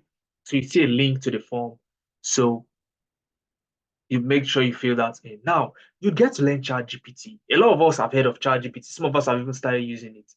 But does how does a HR professional, a HR analyst use this? And I was opportune to take a training last year, right, where I trained HR professionals combined. We had I think about 10 persons in that particular training session. And across board, they had a century of combined experience in the HR space. And what did I train them to do? I trained them to apply analytics to their HR. All right. I taught them to use Excel, Power BI, as well as Chat GPT. And they were marveled at what you could do, with Chat GPT. I showed them exactly how I use it in the HR space. Someone like Mary also will be walking you through on how to, use these things to increase your productivity as a tech professional, and also how you can use it as a learning tool as well. All right. So ChatGPT for analytics, you'll be learning that. So and the program runs for 4 months. Okay, 4 months, 3 months of live classes, and then you'd have your 1 month growth internship. You have 3 months of live classes, then you have of growth internship. Okay. Yeah, fantastic. There are other AI systems out there. Google Bard, you have Gemini, you have Claude AI. All these things, um, you know, are used for, productivity, increasing productivity as a tech professional. Okay. So yeah, we're moving into the world of AI now. So, and that's why we've included it in our training program. You won't find this in so many other places. All right. So now, this is a breakdown of what you get to learn. Okay, just like I mentioned, you learn problem solving. You can see the Chris BM framework in there. All right. You'd learn the prioritization matrix, and so many other framework like the decision tree. The You'll also learn the root cause analysis and so on and so forth. All right, and then you get to learn Excel. Okay, you move to Power BI for business intelligence, which is what we use today, what Mary showed us a couple of moments ago. And then you move into SQL. Like I said, SQL is a language that allows you to interact with databases. Databases are storage systems for your data. So how do you interact to get what you need from the database so that you can perform your analysis? And then you move into the HR part of things. So you start to apply these tools, to solving HR specific case studies. And you'd get to learn about HR metrics. And guys, one of the things I tell people is even if you register for our program as a HR analyst, you can still apply to data analyst roles and a host of other roles, which I'll be talking about shortly. As a HR analyst, right, you can apply to a ton of roles. You can apply to data analyst roles, talent analyst roles, workforce planning analyst, HR data analyst, HRIS analyst, which is HR information systems analyst. You have HR compliance analyst, people operations analyst, people analytics specialist, and this is just to name a few. So this is how wide you can cast your net once you have the required skills. You can begin to cast your net to, and this increases your opportunity when it comes to getting into the tech space. So yes, you learned HR, you know, you've learned how to become a HR analyst, or the skills you need as a HR analyst. But what roles are you entitled to apply to? All right. And how do you apply to these roles? So these are some of the things that, you will get to walk you through during our program. So you are opened to a host of other career paths stemmed from HR analytics. Can apply, like I said, compensation and benefits analyst. In fact, analytics is so diverse that even in the health sector, we have new roles popping up. Recently, I heard of a role called, one of our participants got a job as a pathology analyst within the health sector, and I was marveled that these are new roles springing up from analytics itself, and several organizations would hire people with these core skills based on their need. All right. So, and this is what these are the opportunities you get to be open to, when you have the skills. Like I mentioned earlier, it's a 4 month learning journey, and you'd have 3 months of live classes. All right. Project-based live classes. So someone like myself, like Mary, would come to class and you would work on real life case studies, while learning how to use the tools. So it's not your mundane theoretical class, it's practical, project-based. So that when you are looking for jobs, when you get into interviews, you can confidently say that, oh, um, I worked on so and so projects, while I was with so and so clients. All right. And the problem they had was, attrition. For example, what we did today, all right, people were leaving the organization, and the organization wanted to know why.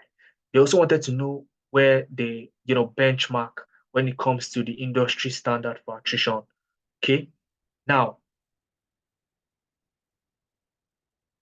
all right. So they also want to know where they are when it comes to the industry standard. So people like you who have the skills as a HR analyst would be the one to, use their skills. So these are the kind of projects that you would get to work on um, when you get into um, our program. Now, you also have the capstone project. The capstone project, and this is the project that you incrementally do when you complete a module. So when you complete Excel, for example, you get a project, a capstone project that you will be required to work on yourself. All right. And you have a time frame to turn that in. And you also get a solution to the capstone project to see what you would have done better. All right. And why are we doing this? We are doing this simply to both add to your portfolio so that you have a lot of experience that you can share with potential recruiters. The portfolio is rich with projects, and so that you can also hone these skills as you move on. All right. And then you go into, after you complete your project, you go into the 1 month virtual internship. All right. So you're going to do an internship for 1 month where you get to collaborate with other professionals in the space, where you get to work on even more projects. All right. So your life classes, like I mentioned, would be instructor led, like as you are in this session. You have someone like myself, like Mary, walk you through step by step on how to, use these tools. And your classes happen on Saturdays, 11 a.m. to 2 p.m. Watts. All right, 11 a.m. to 2 p.m. West African time. And then on Sundays, you'd have what we call the self-paced watch me do it video. Now, these videos are bite-sized videos that introduce you to new concepts before classes on Saturday. So you have some basic things that you need to know before class. These videos introduce you to those basics. These are aspects where you don't necessarily need a live class before you get to, know these things. Absolute basic concepts, all right, in short videos that you need to watch, and then you bring that knowledge to class, and then you work on these projects in class, and you get to learn how to use these tools. So like I said, you'd have your self-paced watch me do it videos come up on Sundays. All right, on Sundays you'd have you know self-paced watch me do it videos, and then on Saturdays you'd have your live classes. You have your live classes. Now, there is something I love to mention to people, especially those who are trying to get into the tech space as beginners. You have a lot of questions like, oh, I'm starting out. What happens to my previous experience? Oh, I don't have any experience in the space. What am I going to tell potential recruiters? You know, um, in terms of my experience. So a host of questions that you would have. And I'll take some of them at the end of today's session. All right. Now, why exactly to get a job in the tech space? So some of us, myself, I'm not an exception, right? I knew how hard I found it to get into the space, and that's the reason why we are here, so that we can make it easier for people to get into the space, so people don't have to pass through the exact same hurdles that I passed through, like or Mary passed through to get into the space. So we share this information with you to ensure that it's easier for you. But why exactly do you find it difficult? And what I'm going to present to you is in three different phases, right? So just give me 1 second. Yeah. So we have the first phase, which is, I call this the S. Okay. I'll call this S, right? So these are some of the things people do or do not do, and it makes it difficult for them to get into the tech space, to get a job as a HR analyst, to get a job as a data analyst, and so on and so forth. Now, a lot of people put the cart before the horse. As you can see this person in this illustration here, tell me, will this person make progress? Does this look like somebody who is going to make progress anytime soon, even if they do succeed? I want you to type your answer in the chat, yes or no. Have the horse tied to the back of the cart. Is this somebody set up for progress or failure? No. So this person is not going to progress simply because they are putting the cart before the horse. And what do I mean? A lot of people chase certificates, credentials. Okay, you want to get into the tech space. You're looking for one certificate or the other. Recruiters do not care what certifications you have. What they do care about, the other hand, is you showing your workings. And that's why I come to the S here. Show your workings. They need to see what does your portfolio look like? What projects have you worked on? What have you done? How have you used Power BI to solve a problem? These are the things that they are, more interested in compared to what certifications you have. No recruiter would employ you because you have a particular certificate or the other. They would rather employ you when they find out that you are competent enough to take on the role. And how do they find out? You show your workings, you learn in public, right? So you worked on a project, you post it on your social media handle, somewhere like LinkedIn, somewhere like X, and talk about it.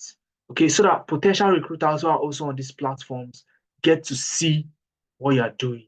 So you learn in public, and this is the first step for you to get results. So we always say it is competence over credentials. Competence over credentials.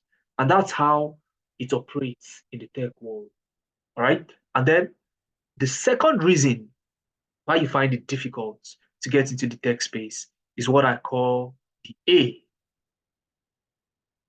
You neglect the A. So we've done the S, this is the A.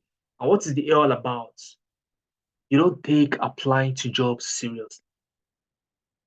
We focus on, okay, I want to know how to use Excel. I want to know how to use Power BI. Yes, it's very fantastic for you to um, master the technical part of things, but you also need to apply to jobs. You need to put out those applications out there to give you a chance to get an interview with a recruiter, right? With a potential recruiter.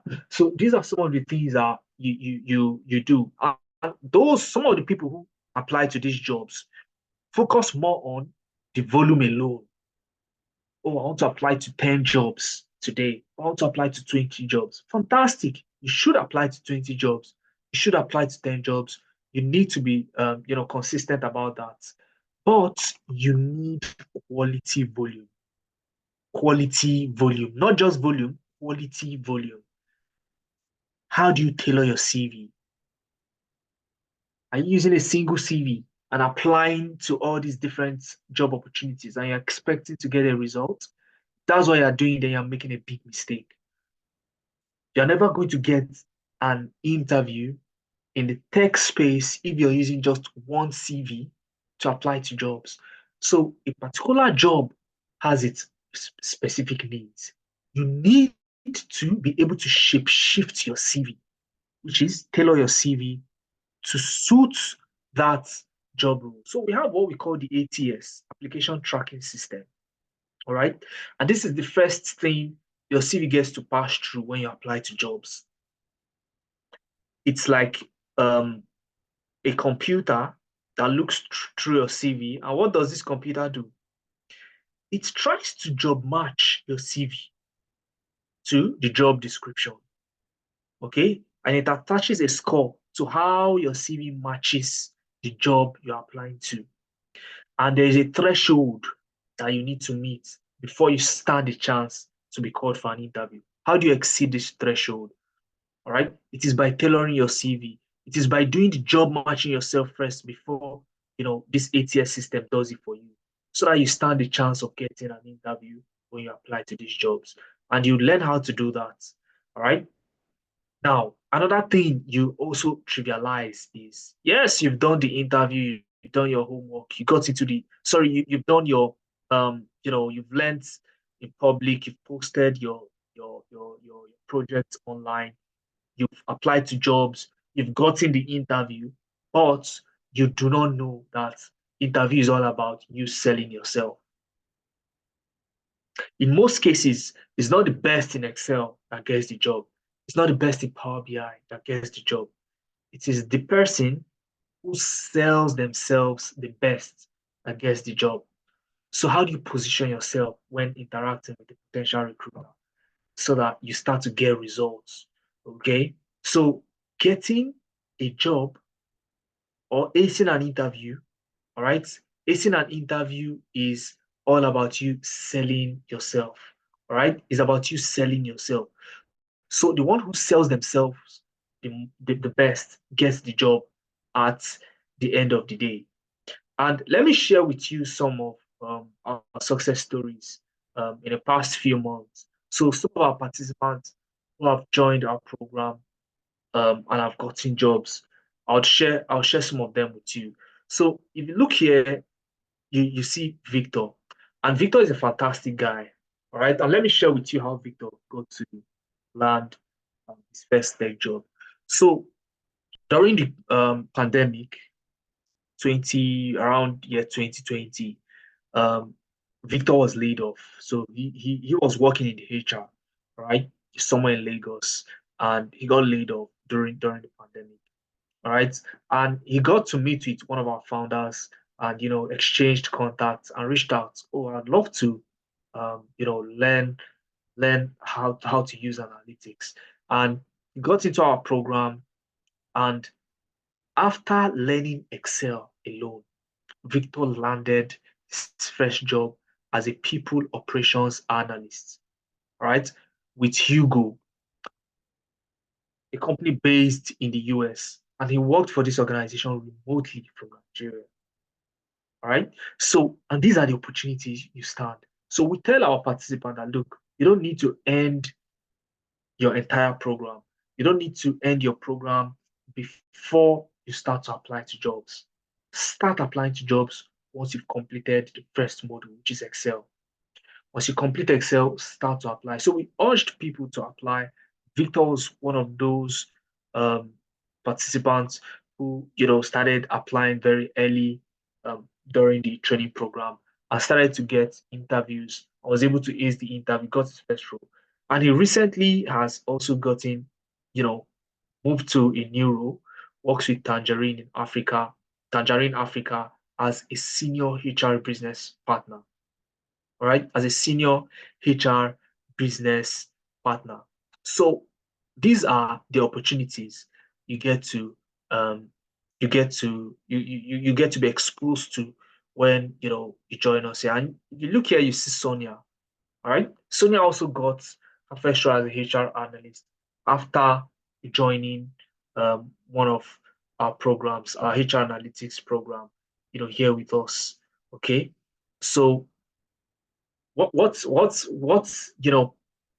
changed everything for her was joining us at Ten Analytics, optimizing her LinkedIn profile, to meet the needs of the recruiters. I'll talk about that shortly. We also have some of our other participants, and you get to listen to them. Okay, you get to listen to them once you get the slides. All right, you see Jalilat, she got a job, after joining our program. Okay, you also get to listen to Adebola, you get to listen to Sheila, you also get to listen to Olainka. Even this year, okay, this year alone, I've during the New Year Eve, I was working with one of our participants on an interview that she had coming up, and she finally got the job, you know, in January this month. Now, you can see Maureen. Maureen also got a job as HR data analyst with Telos in Canada. Okay. And you can also see Thelma here, also got a job as a HR analyst, you know, after we wrote a compelling reference. Wow. And these are some of the things that we offer here at Analytics. And I'll talk about it more comprehensively in my next slides. So you get the slides, you get to watch all these fantastic people share their own experience firsthand with you on how they found our training program and how it has impacted them. You see ICMAT here. I like to talk about ICMAT because I specifically was assigned to work with ICMAT. So ICMAT was a stay-at-home mom. Okay, she was in the UK, no job.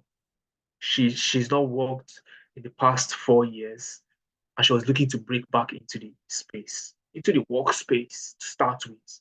And you can imagine how that can be difficult.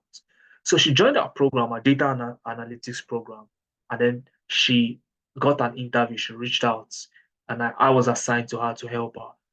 And I told her, look, you have an Excel test coming. This is what you need to prepare for. This is how you need to prepare for it, and so on and so forth. And she got a full sponsorship job with NHS UK. All right. And you can listen to her share on her own experience. Click on this link or go to our YouTube page. We have tons and tons of testimonials, participants who are sharing their own, experience who will be sharing their experience with you. All right. Now, we also have many of them here as well. So I also worked with Tony, all right, and she got a job as a benefit analyst with the NHS as well. And Tony is a fantastic person. I worked with her, after she joined our program. So she did she did her homework, applying to jobs. She got the interview and then worked with her, and she finally got a job with the NHS in the UK. All right. And you also have Olugbemi as well. Olugbemi is a fantastic professional, works as a business data analyst in Canada, Law Depot in Canada. All right. After joining us, here at Tenalytics. And you'd see some of them also um, when you get the slides. So this is Gbenga. Gbenga moved from trying to get a job in the past 3 years to getting 3 offers within the space of a month. 3 offers, and of course, Gbenga went for the offer that Gbenga went for the offer that suits his immediate needs. The best. So he went for the best one after having the option to pick 3 of them. So, and these are some of the participants who have joined our program. Some of the few that we can, present to you here. So there are a lot of them who have gotten jobs. Last year alone, we helped close to 1,000 people, get jobs in the tech space. All right, you get to listen to Amaka, you see Amaka's story. You also have Steven. Steven got a job as a junior data analyst after joining our data analytics program. All right, here at Tenalytics. So, sorry about that, guys. All right, so apparently Siri picked me up. So you'll also get to listen to Wislin. So Wislin got a job as a sales analyst with Shell in the UK. All right, after joining our program.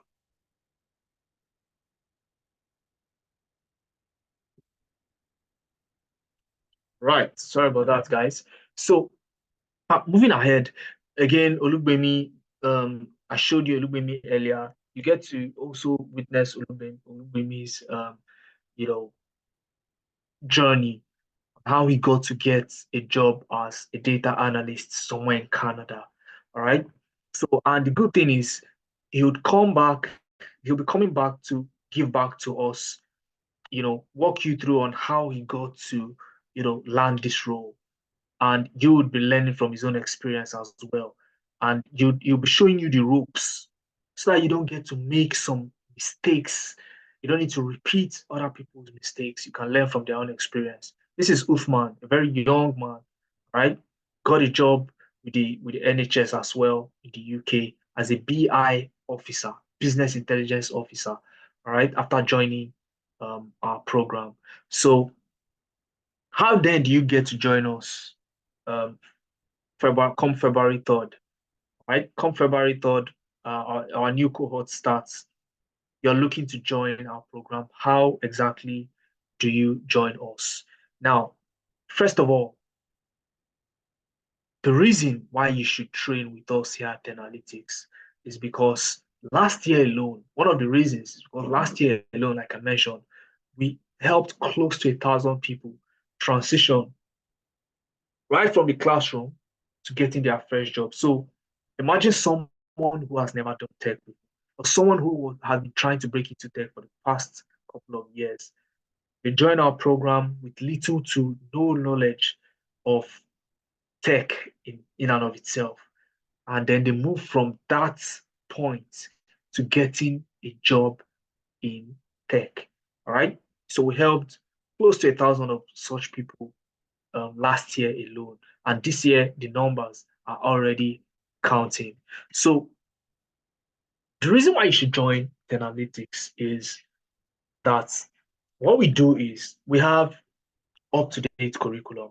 So we look at what's obtainable in the industry as we speak, and then we modify our training program to suit the industry needs, giving you the best chance to get a job once you complete our program.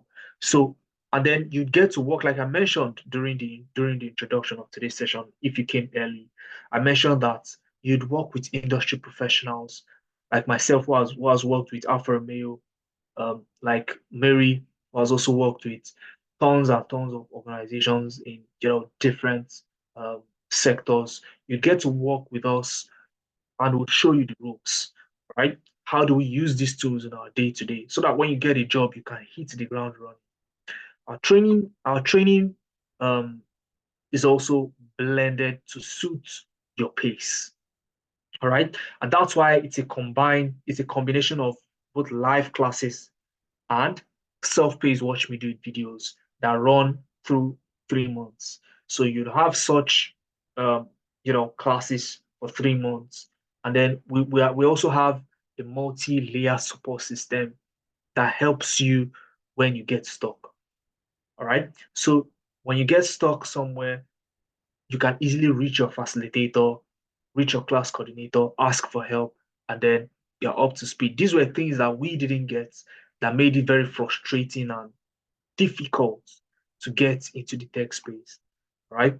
And then you have additional employability sessions, which I'll be talking about, okay? Because learning the technical skills alone is not enough to land you the job. It's a combination of both your technical expertise and your soft skills. Okay. And I'll talk more about this shortly. And then you have your internship, like I mentioned earlier. Have 1 month internship and it's geared towards you honing your skills even more. You add it to your already existing portfolio and to boost your chances of getting a job. Okay. And then once you're able to combine all this, you become job ready. You become job ready. Again, it's a combination of both technical expertise as well as some of these soft skills. Okay. Now, I talked about soft skills that we the soft skills that we offer to that enables you get a job at the end of the day. Now, let me talk more about that. We've put that into three different layers. In the first layer, all right, or the first level, okay, however you want to put it, we have what we call the CV review sessions. All right. Now, a lot of people don't know that, just like I mentioned earlier, about your CV, how you need to tailor your CV, job match your CV to the job description that you're trying to apply to. All right. How do you do this? Work with you on how to tailor your CV to suit a particular job that you are targeting. All right. Because your CV is the paper representation of yourself. So, how do you allow this suit the job description that you're trying to get? Okay. Would also help you, optimize your LinkedIn page. Now, I talked about learning in public. LinkedIn is one platform where recruiters usually check out, check for professionals in the space, check for people who are competent enough to fill in some of their recruitment needs. And one of it is, HR analyst, HR analyst. So you have a lot of recruiters looking for um, data analysts who have who also specialize in the HR space.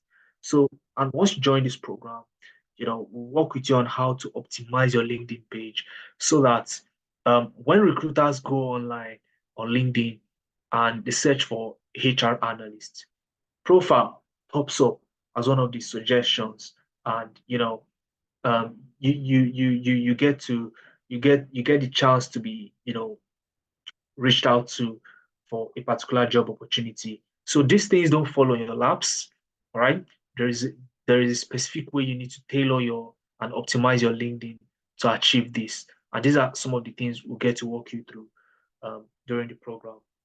Now, you also get to learn how to optimize your Upwork account, your Upwork account. Upwork is a platform where you get remote jobs, mainly for with organizations in the US. So say you're somewhere in Africa, Kenya, for example, someone joined us from Kenya, or you're somewhere in Germany or across Europe or even in the US, you can get to work with organizations that are based in the US remotely from wherever you are, any time zone. All right. So we'll walk you through on how to have a very powerful profile that attracts recruiters to you. Would also walk you through navigating the job market. So depending on where you are, you're in Africa, you're in the US, you're in the UK, you're somewhere in Europe, how do you navigate the job market? All right. So we bring in professionals who specific to the location, to some of these locations, like you're in the UK, get to bring someone from the UK to talk with us to show you how you need to navigate the job market in those specific areas. All right. You're in the US, you're in Canada. You have someone like Olugbemi who tell you exactly what he did, to get at the job in Canada and what you need to do. All right. Now, we also have what we call the job and interview preparation session. And this was what I was talking about when I mentioned that I worked with a particular participant. Her name is Mide, very recently, right? And she got the job. We had the interview prep on the New Year's Eve, and I was with her, working and telling her what questions she should prepare for and how she should answer this set of questions. Today alone, one of the participants I prepared last week sent me a message. So the role is support analyst, and one of the core tools they ask for is Power BI. And I shared the material with her that I developed. The material was titled Power BI interview questions. And guess what she said? Just a couple of hours ago, she texted me and said that all the questions that I outlined was what came out. All right. That was what they were asking her. That is it that I got the questions from them or what?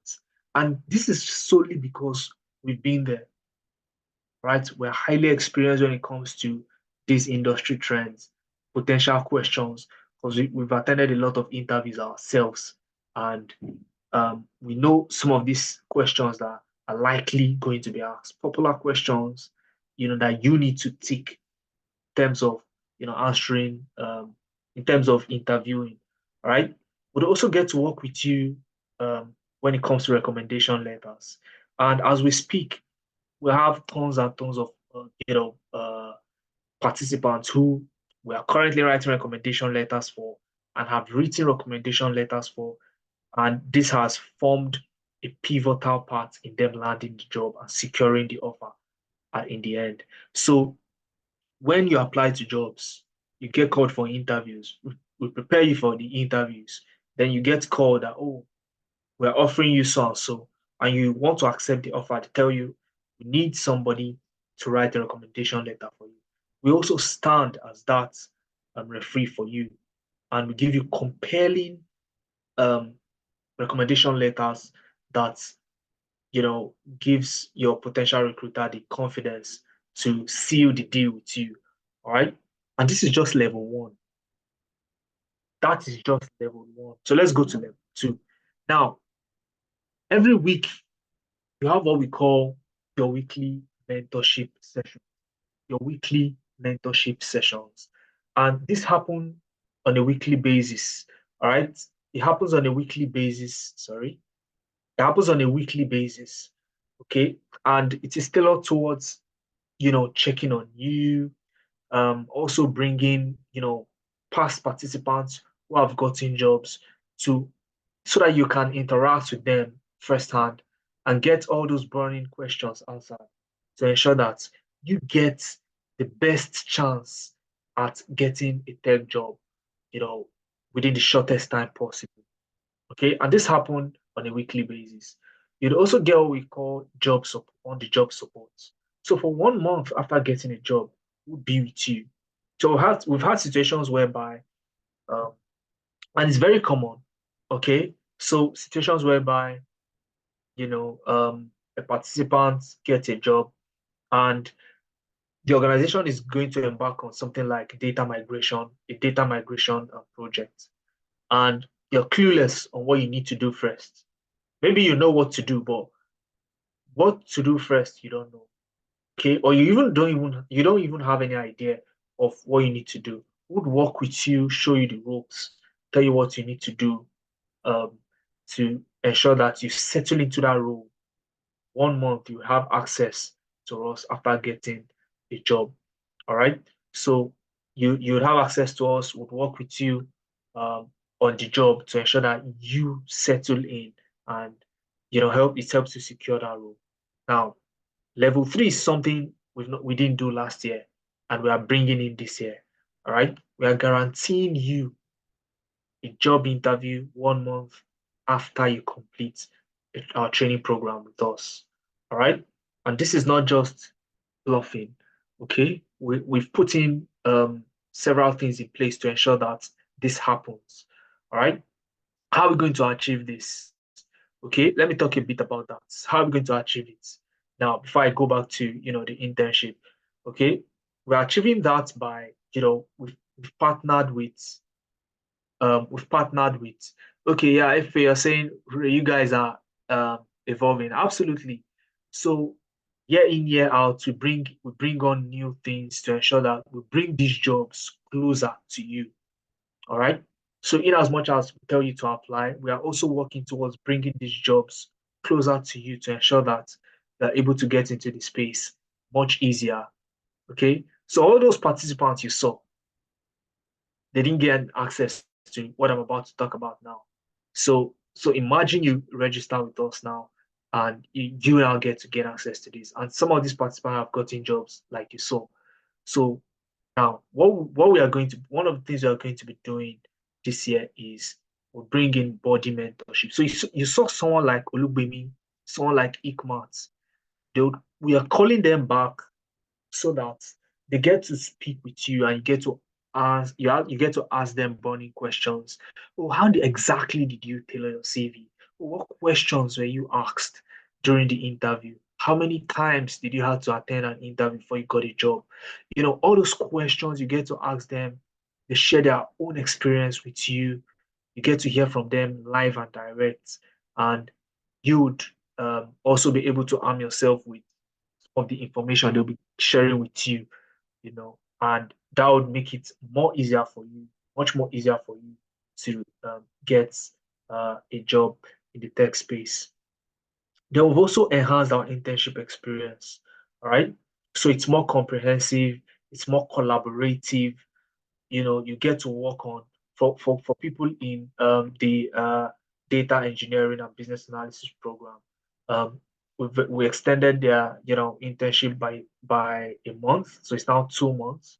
Okay, and this is to give them more time to work on even more projects, more end-to-end projects. Okay.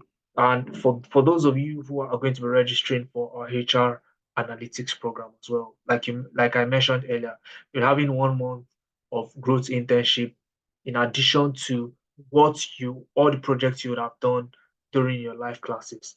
Right. So combined, you're looking at least 10 different projects that you can talk about um, whenever you find yourself in an interview.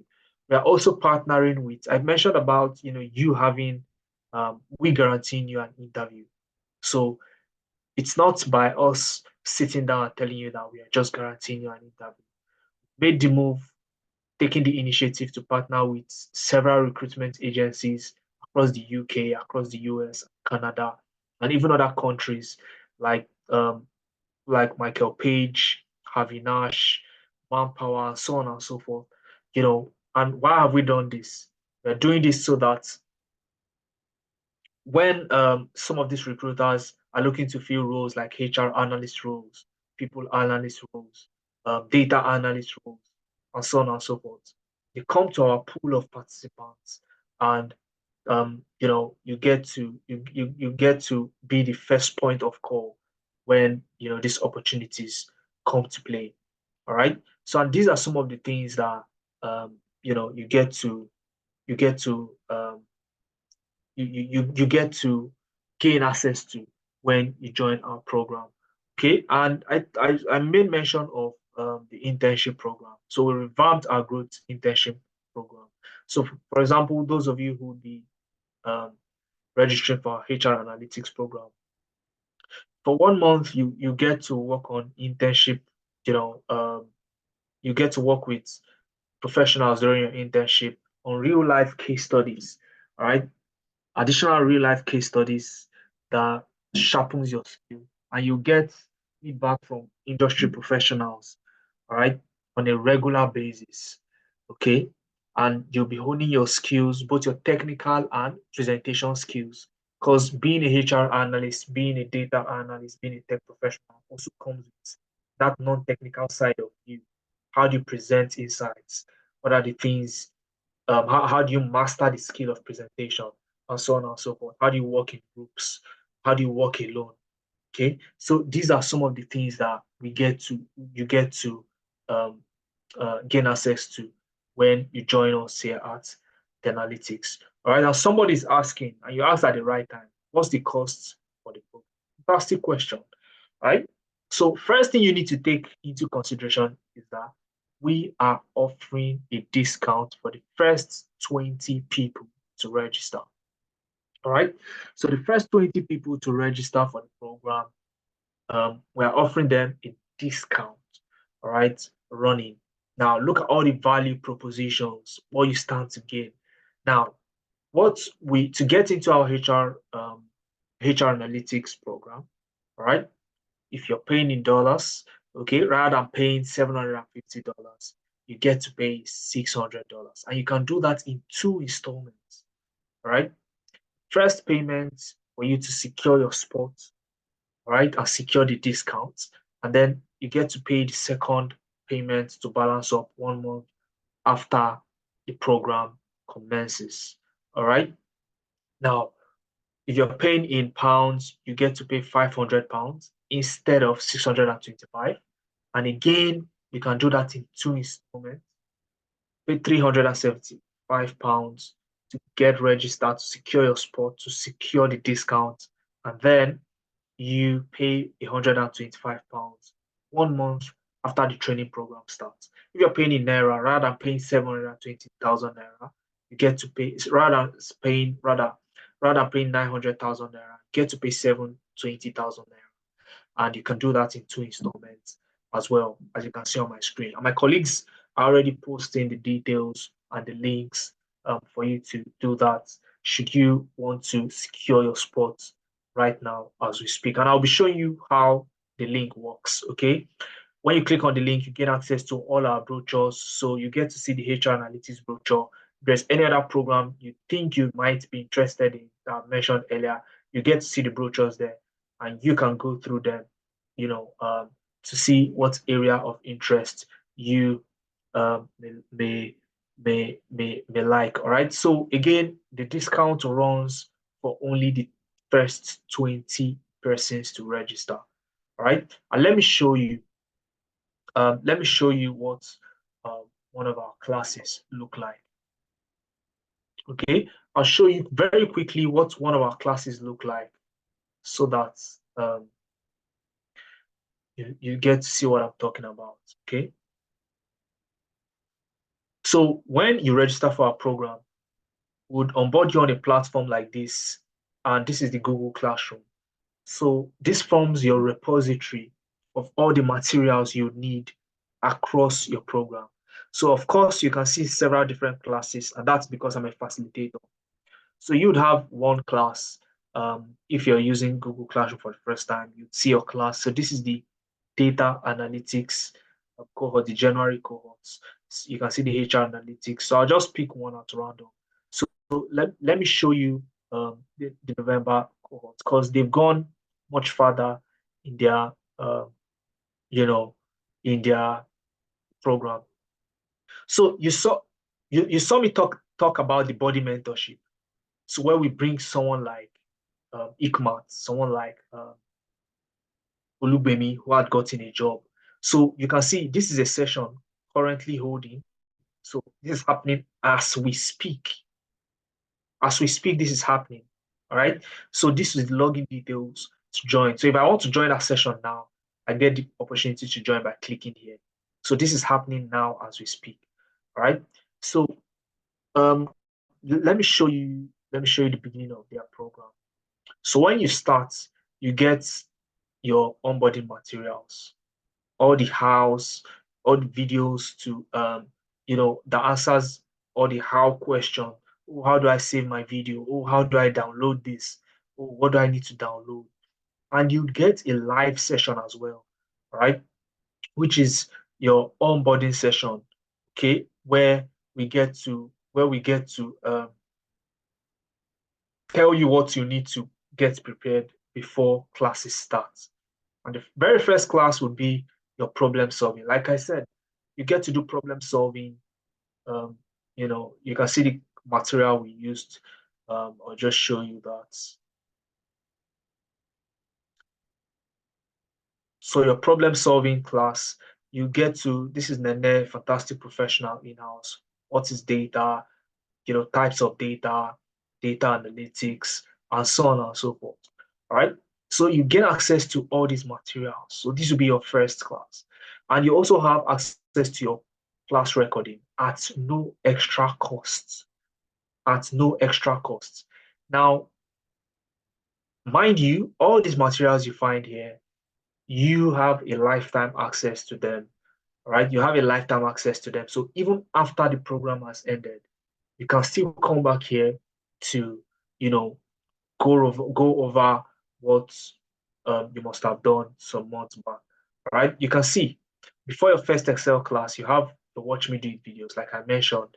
And again, this will be provided to you on a Sunday, and you're expected to, watch the videos. They are short videos that cover some modules, um, that cover some of these basic modules that you need to know. Things like, oh, what is a cell in Excel, what is a column, what is a row, and so on and so forth. So all those will be covered in the video, and then you come into class, your first Excel class, you come into class, and you take on a case study, right? You take on a case study. For example, you can see, okay, sorry about that. Give me 1 second. You see the material. So this is the material to the case study. All right. So again, you come into class and you get to see a real life case scenario. All right. Profit industries, budget, and actual analysis. Okay. Now, for your first task, you have been hired as a data analyst at Sina Analytics, Sina Analytics, your clients.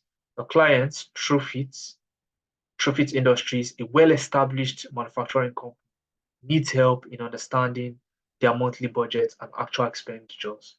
So they need some valuable insight beyond traditional reports to boost efficiency and drive growth. So based on this, you will then go into applying all these things that have been stated here to see to it that you solve the problem while learning how to use these tools. So how do you use Excel to solve this problem? Okay, and then you move to another case, all right, still in that class, okay, on how you can improve, time tracking and hourly pay calculation um, for, Ace Tech, all right, you working as an analyst. So these are some of the projects you get to work on. So, and that's just the first class alone. Second Excel class, again, you get the videos for week 2. Okay, on Sundays, you get to watch them. These are the videos, and then you come into class. You come into class. This is an assignment that was given. All right, and then you come into class, the next class to solve that particular problem. Okay, and you notice we have something we call the drop-in session. Right now, the drop-in session it happens weekly, and it is tailored towards those persons who you had an issue after attending class on Saturday, all right? And then you are trying to go over it during the week and you got stuck somewhere, you need help. We've dedicated 1 hour during the week where you'd hop on this call and you have your facilitator walk you through those areas where you're experiencing bottlenecks. All right. So these are the multi-layered support system that we've put in place to ensure that you are making progress at any point in time. All right. So you get to ask your facilitator the questions that you have and then provide clarity and you're able to forge ahead. So these are some of the things that you get to do um, here. So, and you'd see, let me show you the people here. We have 57 students in this particular cohort, 57 students, and only 20 of them had the opportunity to take advantage of the discounts that ran that particular month. All right. So what you need to do, yeah, what you need to do is to ensure that you take advantage of the discounts currently running. Okay. And let me show you what the um, link looks like. So my colleague on the call is posting the link. All right. You see the link. Once you click on the link, this is what you would see. All right. The analytics enrollment. So you want to enroll for one of our programs. How do you do that? You click on this link. All right. Once you click on the link, you'd see, um, you know, you get access to the first thing you see is access to all our brochures. So I'll just click on that and show you what that looks like. Once you click on that, you get access to all the programs that we offer here at Analytics, and you can look at the content of what you'll be learning in any career path that you choose. All right, so this is HR Analytics brochure, for example. So you double click on that, and it's going to um, open up all the it's going to open you up to the documents containing all the things you'll be learning, you know, on the program. Okay, so go ahead and take a look at it, you know, and then coming back to the enrollment page, all right, you see the pricing for all the programs that we offer. Then you can also, you know, you'd also see where you need to upload your receipts once you've made payments. All right. So you make a transfer, for example, you get a receipt at the end of your transfer. So upload a copy of that receipt here. All you need to do is to click on the link. So let's assume I've made payments. All right. And I want to upload my receipt. So all I need to do is to click on the link, and that opens me up to a form. Okay. So what this form does is I just need to fill in my details, my email, the payments, type of payment I made. If I made full payments, I would, uh, you know, um, select full payments or initial payments. Okay, select that and then you click on next. Let me select full payments, type in my email, click on next. All right, and then you enter your first name, your last name, your registration email, which is the email you want us to identify you with, and then your gender and so on and so forth. And then you click on next, and that takes you to, I just put in that Mohammed um, Suleiman registration email. So type in my email, and then I hit gender, and then I click on next, and that takes me to um, where you can see terms and conditions, and then agree to the terms and conditions. If you need to ask any questions, we have our point of contact.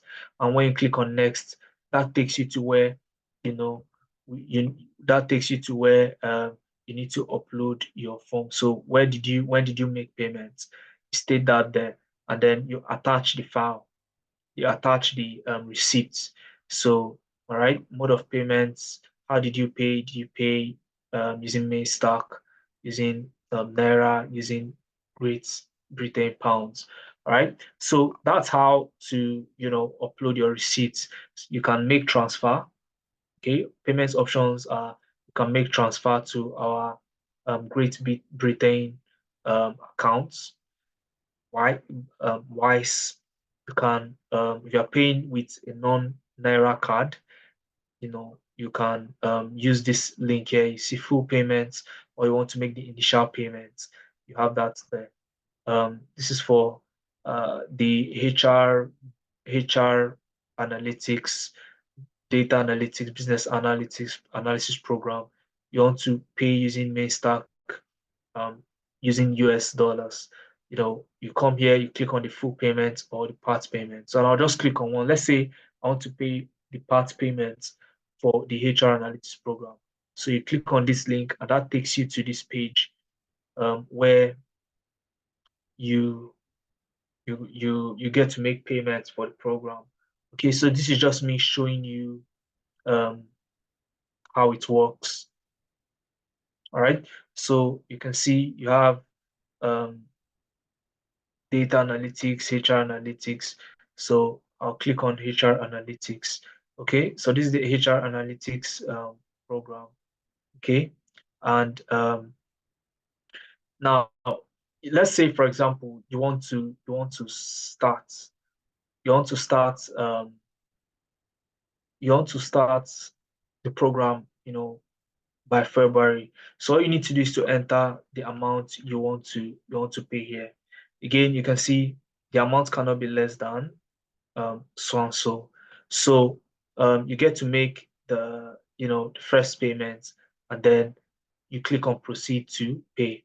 Now, if you need a personalized payment plan, you're looking for a personalized payment plan, all you need to do is to send us an email, right? Send us an email. The details are, you know, in the brochures. Send us an email, telling us exactly what payment plan you think works for you.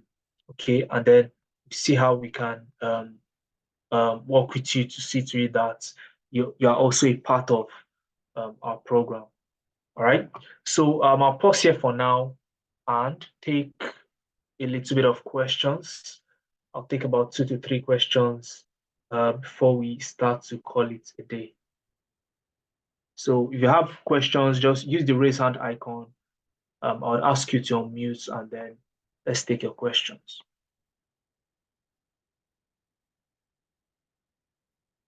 Use your raise hand icon, then I'll call you out, or you can type it in the chat. Type your question in the chat. Type your question in the chat. I'll pick it up from there. Okay.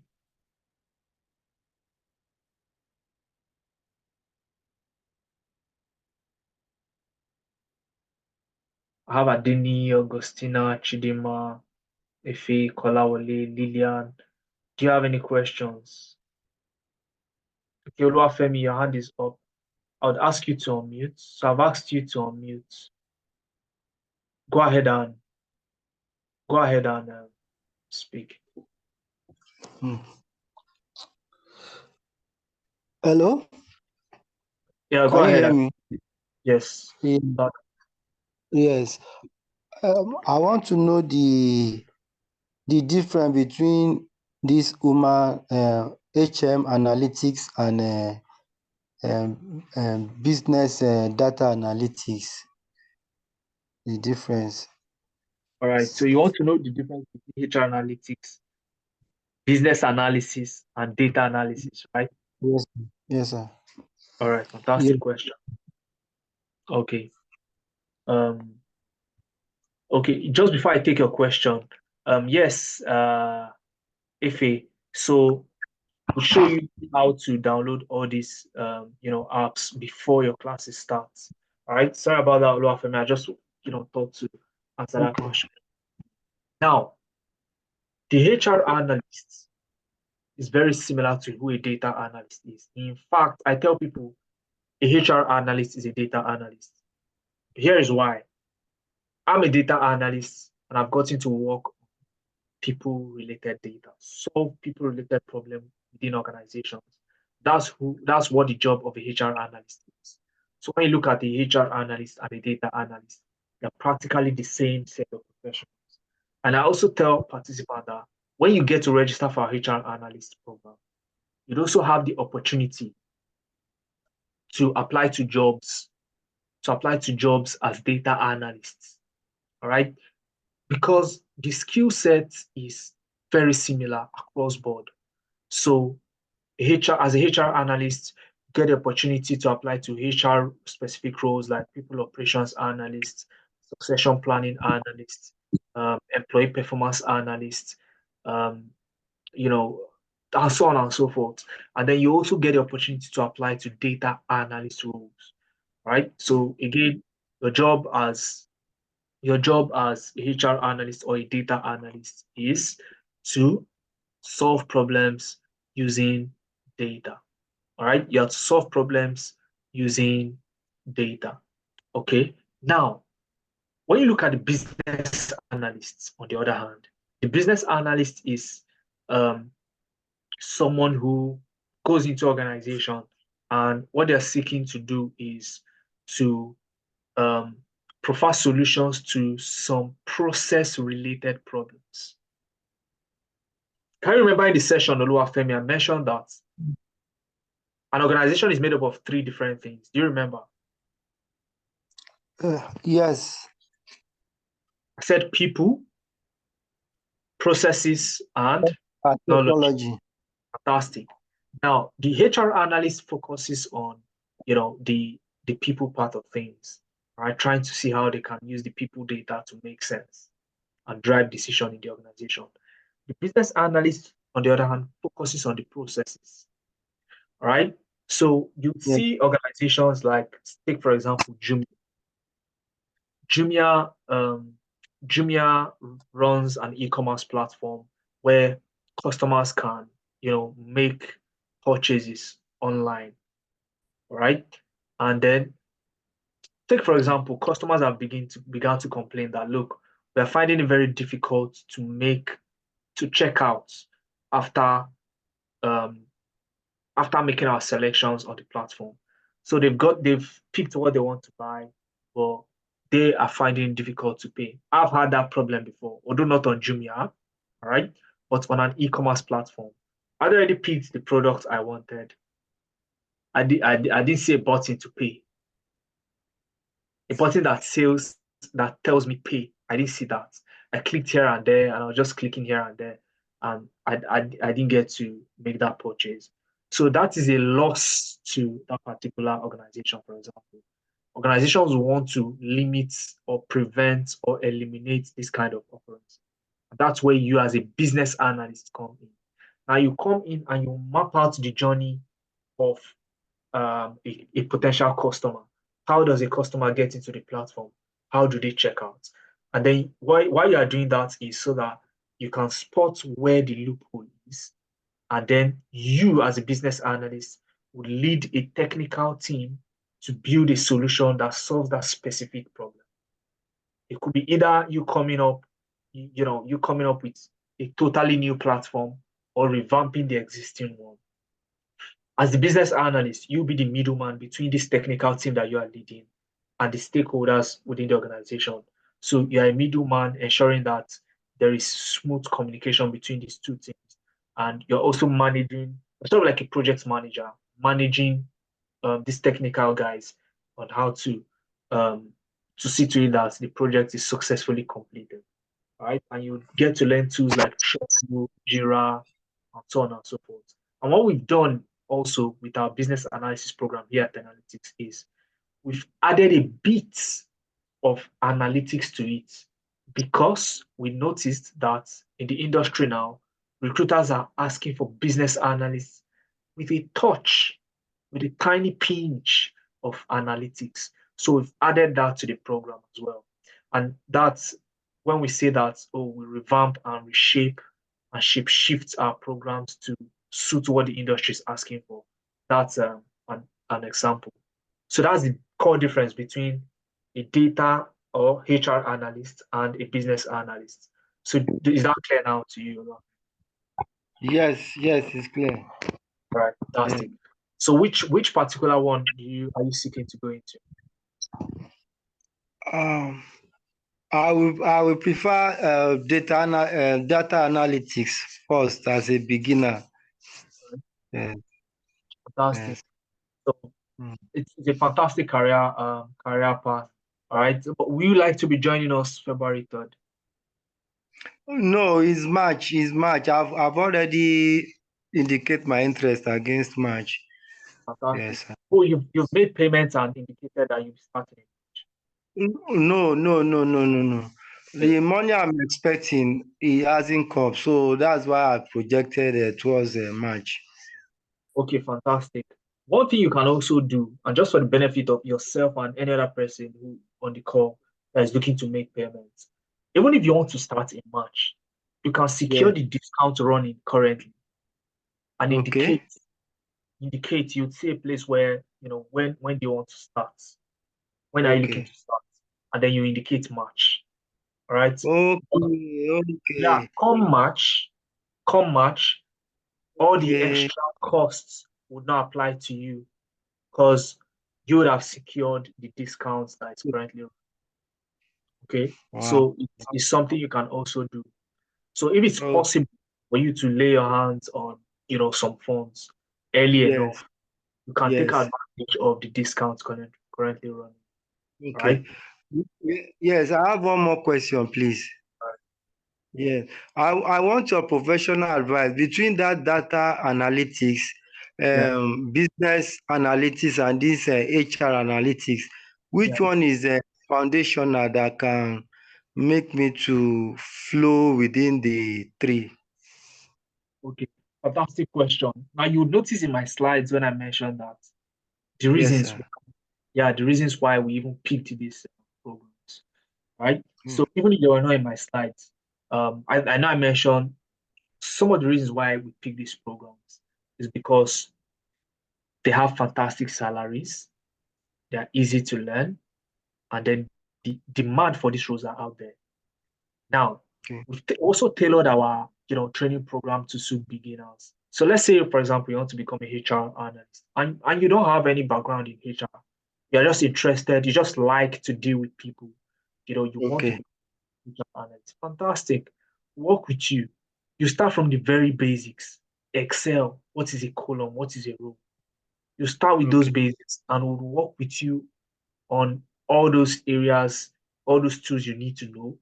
And not just that, those soft skill aspects, your LinkedIn, how do you work on it? Your CV, um, how do you look for remote opportunities?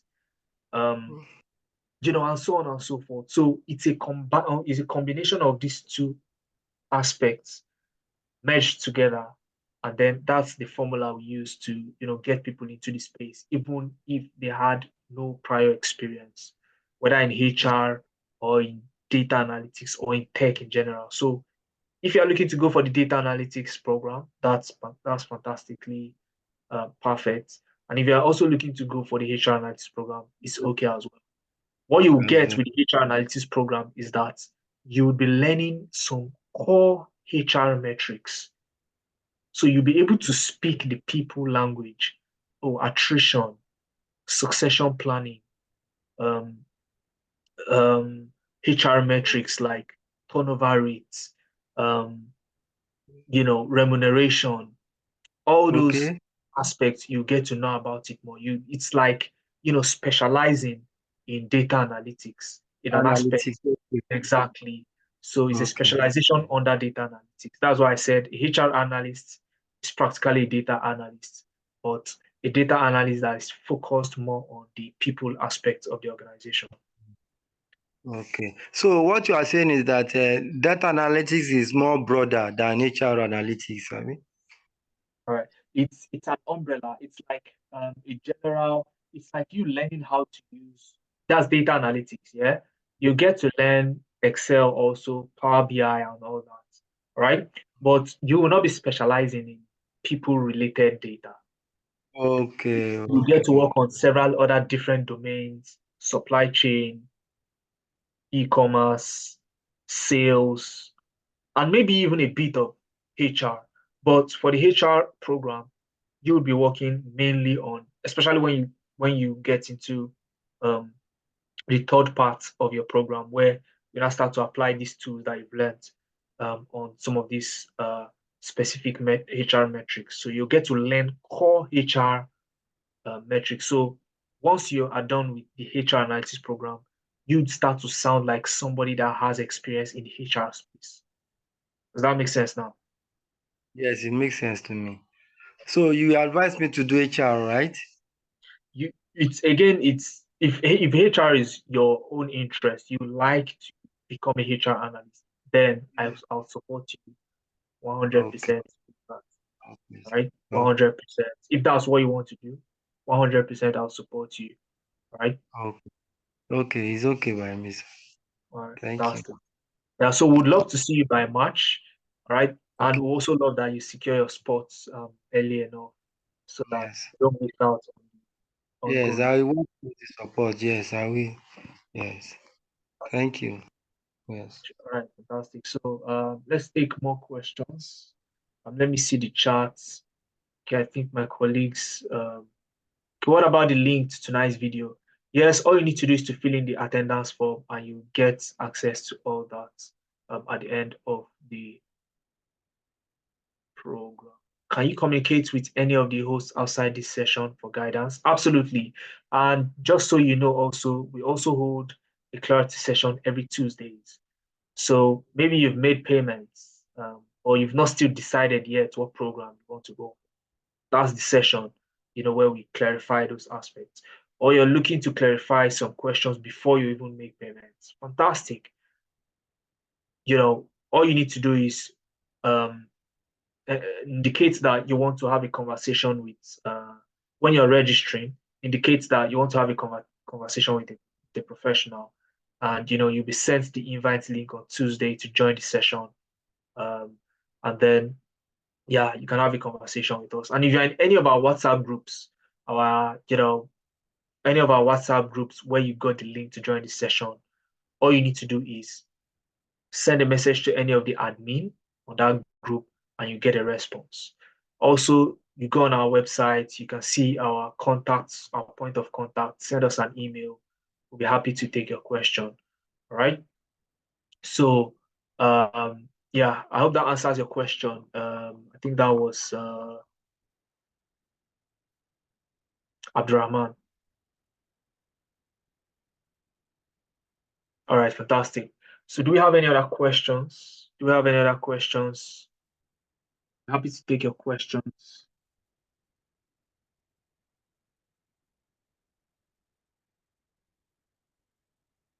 Do we have any other questions? You can use the chat, you can use the raise hand icon, but ask you to unmute. Be happy to take your questions. And if the questions are not coming now, fantastic, that's fine. We still have our clarity session where we get to answer more questions. Okay, specifically, the session is for us to take your questions. Okay, Olafemi, your hand is up. You have another question. So I've asked you to. Okay, Okay. can you hear me? Yes, I can hear you. Yeah, you mentioned one of your clients that gave testimony of getting a job while in Nigeria here and getting a job. Is he working Yeah. from home as a freelance? The one Yes. that got the job in Illinois, or is it US and in Africa? Yeah. How did he? Yeah. That's Yes. Victor Oyeshino. Yeah. So Yes. Victor got a job with Hugo. Hugo is a company based in Chicago, Illinois, and he works from Nigeria remotely. He worked as a full-time staff, not even freelance, full-time, Okay. right? Without being in US in person, Yeah, just yeah, from without being in the US. So you wow. see the way myself and yourself we are collaborating now. Can you see how we are speaking? Yes. That's how he attend meetings. You know, what are the problems of the organization are being discussed on a call like this, and then they also have you know databases located on the internet, a secured location on the internet where only specific people can have access to, or even a simple Google Sheets database where Victor had access to and is able to make sense of the data to address the specific problem of the organization at that point in time. And he got paid, right? He got paid regularly, and even from there moved to a more senior role. He currently works as a senior HR business partner, with Tangerine Africa, right? So these are opportunities that are open to remote working, work from home at the comfort of your home. So yeah, it's in tech that you can easily find these opportunities, right? Mm. Okay, it's okay. Thank you. Yeah, Thank you. pleasure. Okay, my pleasure. Do we have any other questions? Do we have any other questions before we call it a day?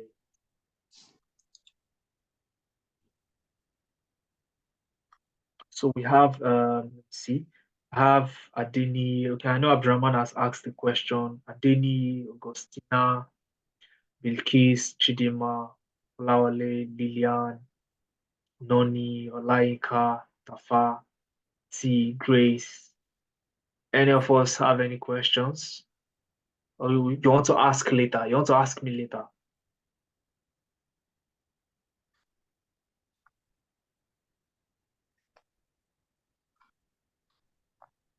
All right. So like I said earlier, we'll be holding a clarity session on Tuesdays, right? So book that time. So we have two sessions on Tuesdays, 2 p.m. watts. One starts 2 p.m. watts, and another starts 11 p.m. watts. All right. So if you're somewhere in Europe, the UK, Nigeria, and Africa, you can join the 2 p.m. watts session. And if you're located somewhere in Canada and the US, you can join us at 11 p.m. watts, to ask any questions that you may have, right? Any specific configuration for the computer system to use for this training program. All right. All right. So all you need to do, okay, all right, what I recommend, okay, is to get an 8 gig RAM system. So if your system is an 8 gig RAM, that'll be absolutely fantastic for you to Okay. use. Okay. Right? So an 8 gig Okay. RAM system would work. If you have a 4 gig RAM system, that would still work, right? But if you're asking me for a recommendation, you can lay your hands on an 8 gig RAM system. That would work absolutely fantastic, Okay. right? Yeah. Yeah. So the absence of any other questions, we'll be calling it a day at this point. Okay. Thank you guys for taking out time to attend to this session. We hope to see everyone, come February 3rd, and let's get to, achieve these goals together. All right. Okay. Right, guys. Wow.